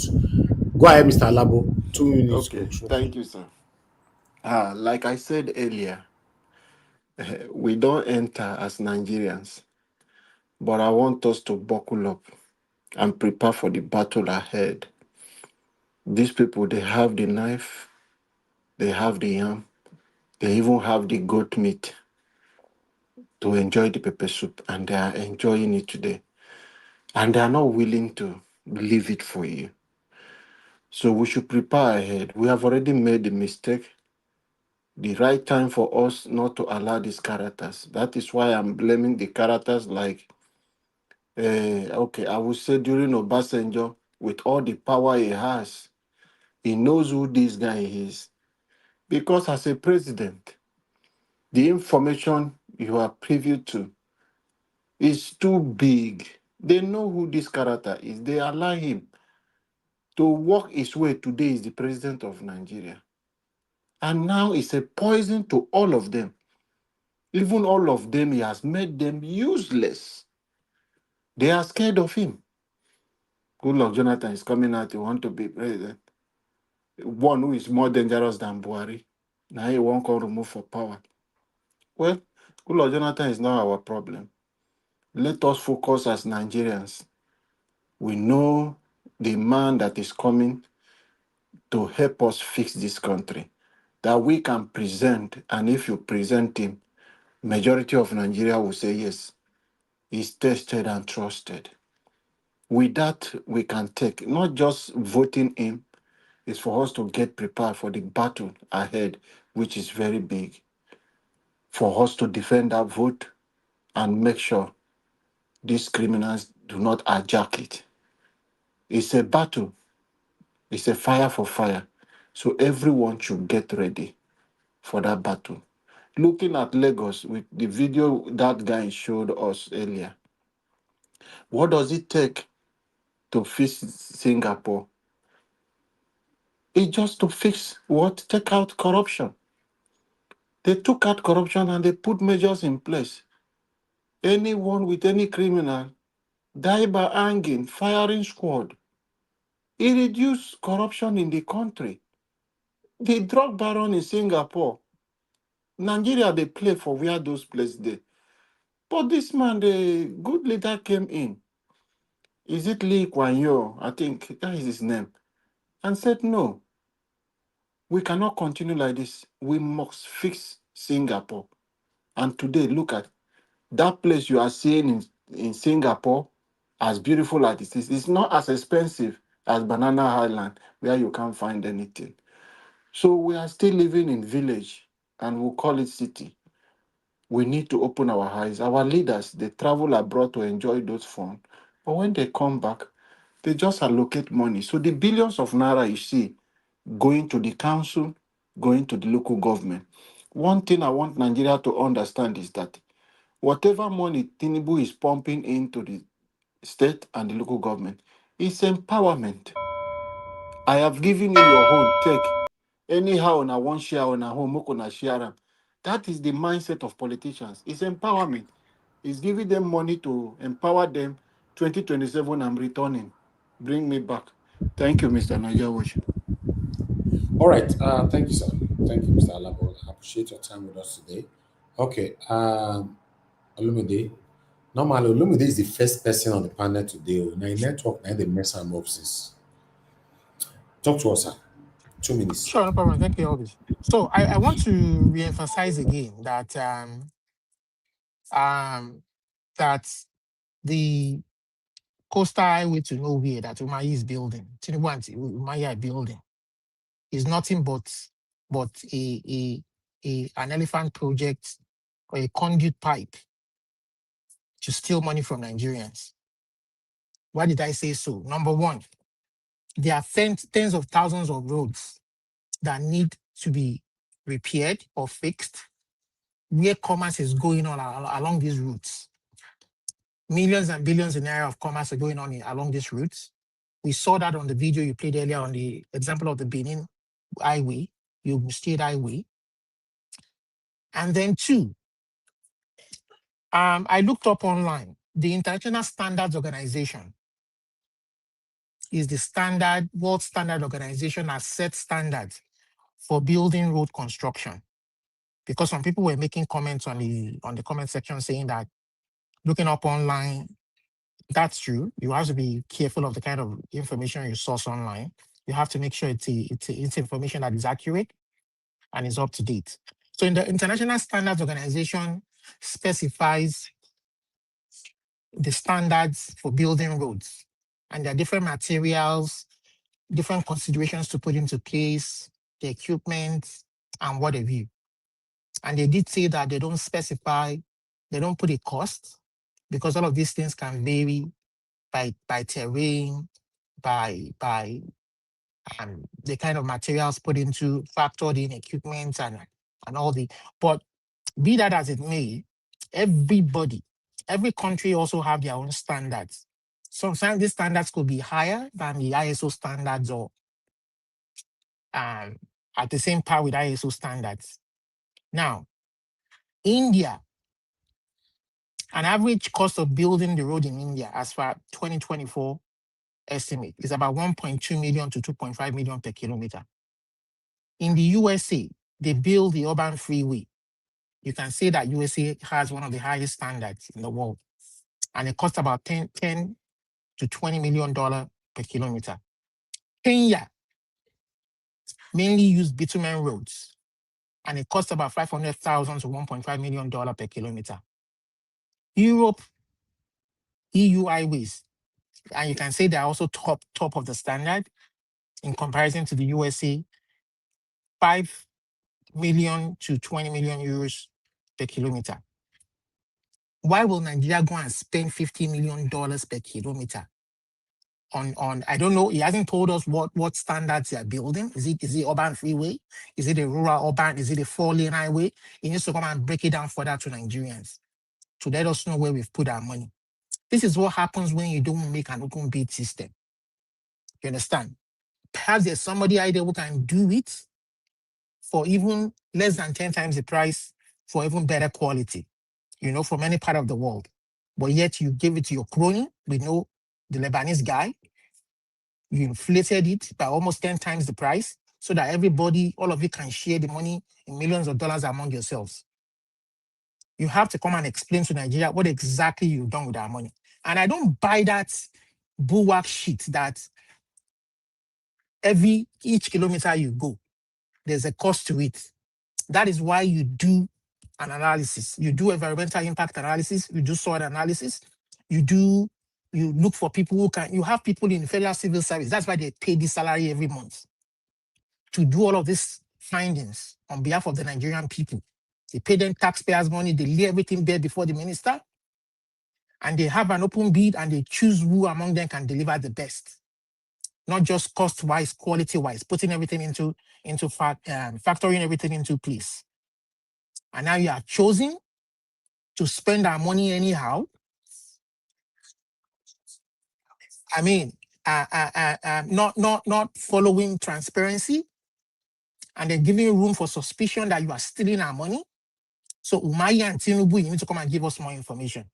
So whether by kilometer, it doesn't matter. At the end of the day, if the 700-kilometer highway, coastal highway to nowhere will cost 1 trillion naira or a certain amount of money, the breakdown by kilometer is an average of the total cost. Environmental, anybody who is serious about taking that project, you understand? You have promised that you will finish that project. If it is the 200 or 300 that you want to finish before your time is over, you would have done your homework before you come out to the Nigerian people. But you say you will finish it, which I know is almost practically impossible. But because you want to steal money, you have decided not to be transparent with the Nigerian people. So I just want to say this is going to be an example of a government of how to cheat the people of their resources. And by the way, when I look at the Kenya bitumen road, is Nigeria not supposed to be the second largest country with the highest number of bitumen resource in the whole world? So why couldn't we have channeled our bitumen? All right. Thank you. To build that 700-kilometer highway road, or even part of it, if not all of it, to save money. And yet, on those states, that small environment has the second largest bitumen reserve in the world. All right, thank you. Thank you. And we are not using any of it to save money. Thank you. You understand? Thank you. Thank you. Thank you, Olumide. I appreciate you, sir. Thank you. All right. Let's just move on now to Mr. Oduwa, then come to Adumale before Garcia. Mr. Oduwa. Thank you, Mr. Najawosh, once again. Well, me, I don't say much. I only give advice. By my chairman, bitumen, what they call it asphalt. We call it quota. We have it in Nigeria. This road that they are doing, they call it a concrete road. There is no country that have such major road that doesn't use concrete. Because what they are giving to us in Nigeria as not road, those where we all put dust and pour bitumen or asphalt on top, those are not road. In pavement here in Italy, you don't do that, not to talk of the road himself. Before you have a road that vehicle have to pass, especially heavy duty, you must first concrete down that, then before you now apply asphalt on top. If you see here, the pillar that they are using to do bridge is what they used to do those such a road. That is the thickness of that pillar. So it is because when our people want they like cheaper chiku, they run belle. Instead of you using 10 naira that you budgeted for something, you use 1 naira and pocket 9 naira. That is why we are suffering since then in that country. And even this mate they are chatting about, if they tell us 10 naira they use in Smith, we should know that it's either 1 naira or 1 naira 50 kobo. So the other 9 naira or 8 naira 50 kobo is inside their pocket. So that is just the truth. If not, why should they go and pull hand in such a road where all the country have dilapidated road, all the state in south dilapidated? Is it not the Lagos the other day when erosion cover everywhere? Okay, look at, I think is in those states that erosion have to remove one woman, lost her life. So that one show Ogun State your stand. The other one, debtors everywhere in the south, apart from OT and Enugu, who volunteer themselves to do good. So it is because all we have in Nigeria, they are criminals, especially those who call themselves engineer, president, lawyers, professors. It is because we don't have capable people, the people that have the mind to think for Nigeria. We don't have them. That is why everybody believe on business. Everything is business of my own, not the business that concern everybody. No, my own, my own.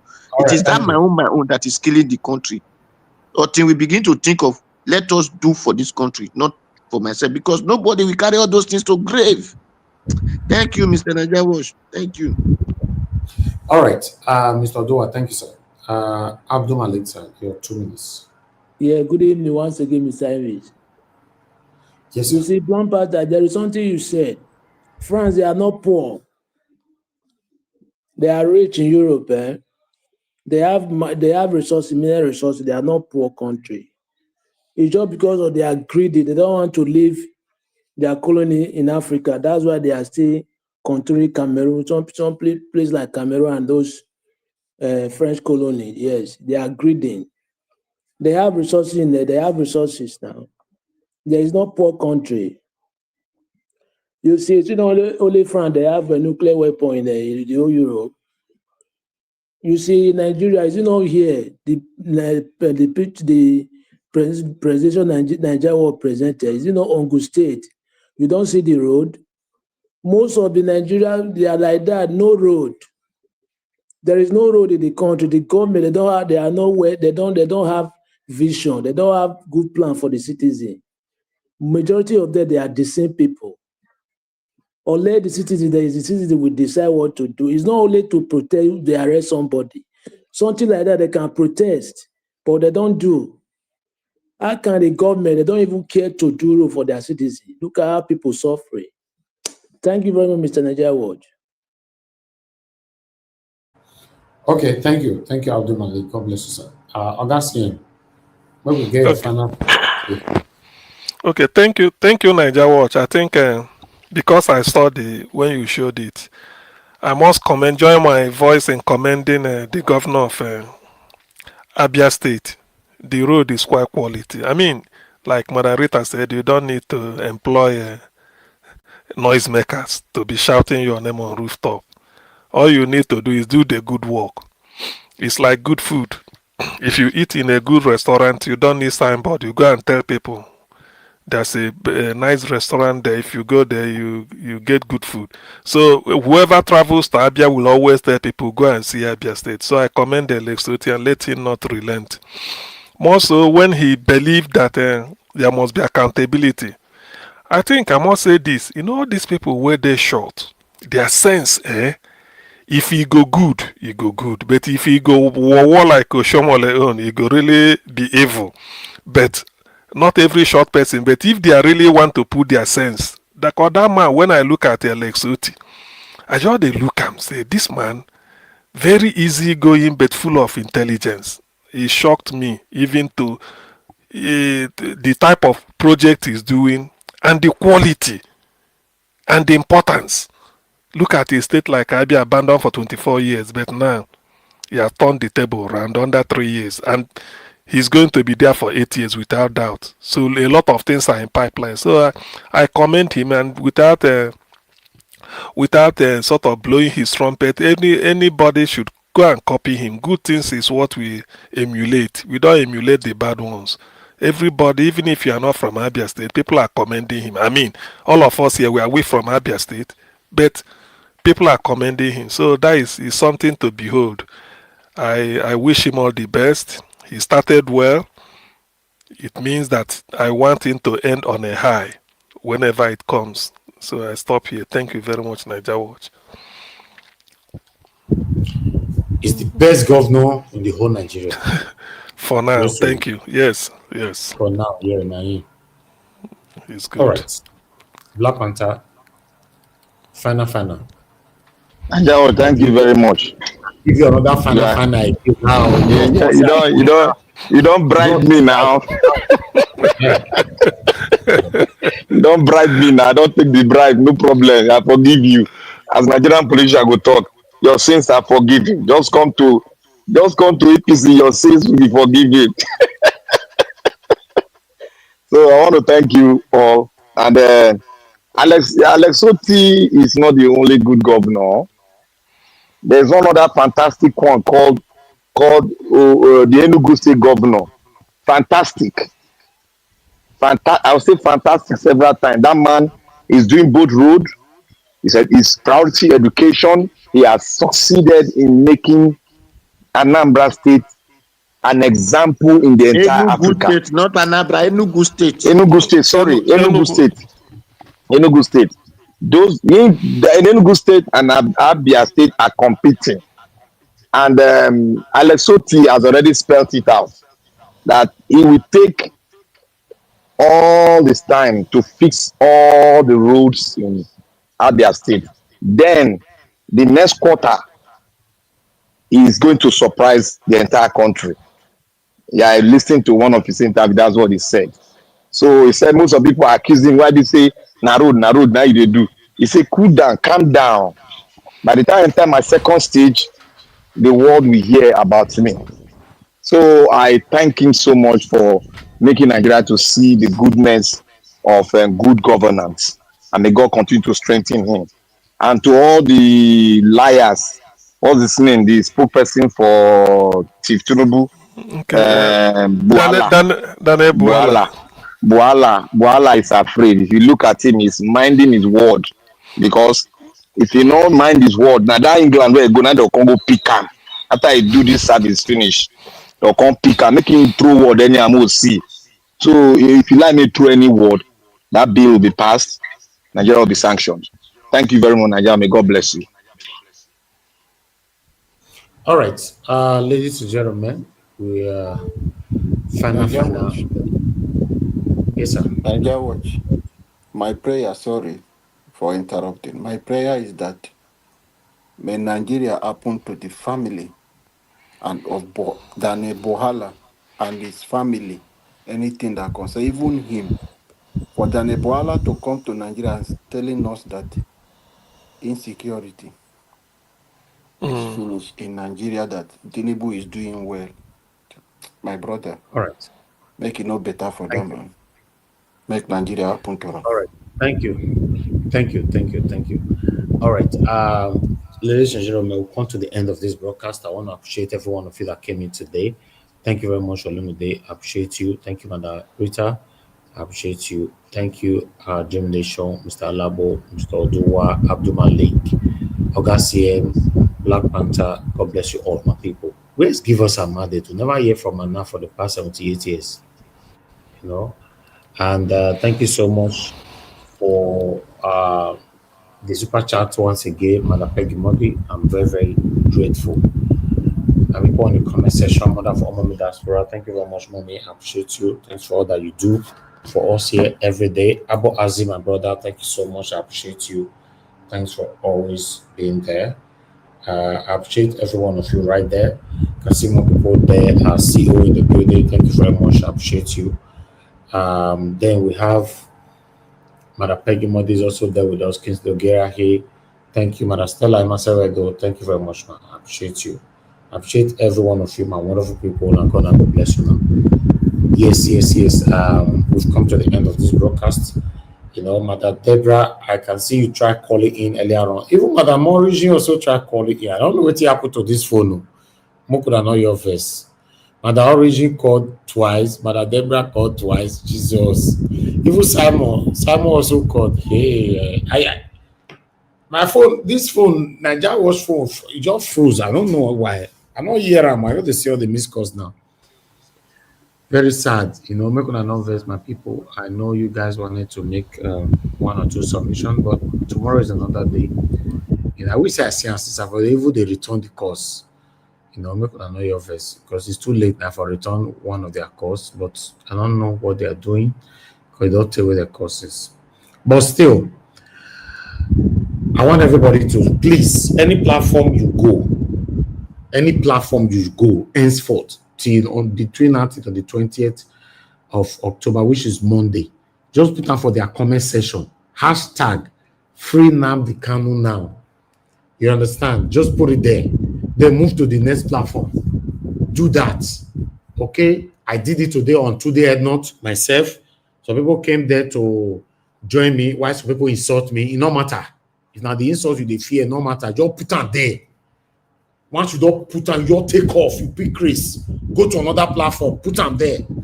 You know, so henceforth, between 29th or the 20th, please put it there, my people, on every platform, including Arise Live, including Channels Television Live.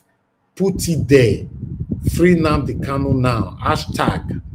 My show now, so now I want to put them on for no. May not be like, say, it come hard.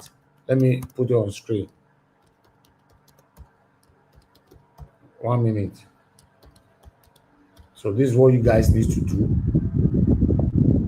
I just put out now for comment section, and I also like to put on the screen. There you go.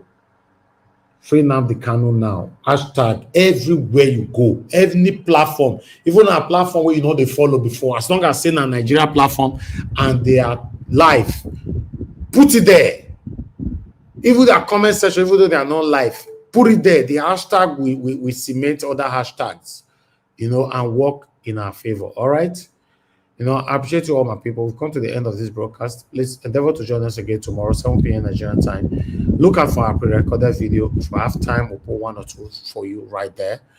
And like our video and share our videos as well. For those of you listening to us right now, if you don't see, you never press on the like, please just do so. And those of you watching our, you know, videos, leave comments for us. We learn from your comments every day. Now God bless you, my people. Have a good night and bye for now.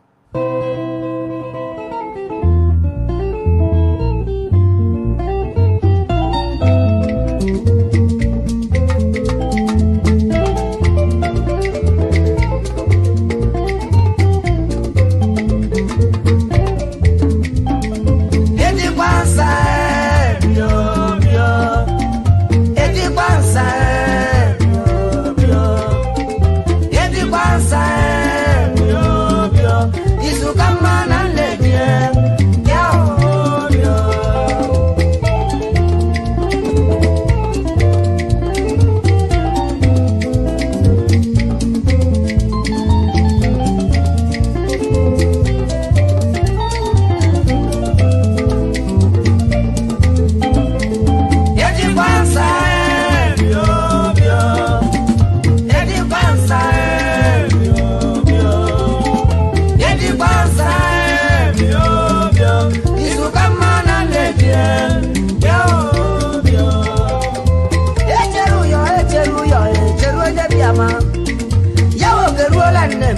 ye rula meba. Atuma e bijo psycho ndabanyo. What them on them? Abama ndaba. Basolo e bok dakwa ndabanyo. Baba tijo blow. Blow blow. Kiri blow, kiri biao, wamase. Watch you be bros. Blow blow. I was a tell a banye. That yet the bros were matter ndaba. Check out bros of West Africa ndaba. General important. Glass dealer, ndaba. Mike merchandise, electronics dealer. John Anyeye, Piawan. Anyeye Toyota Crown. Woman.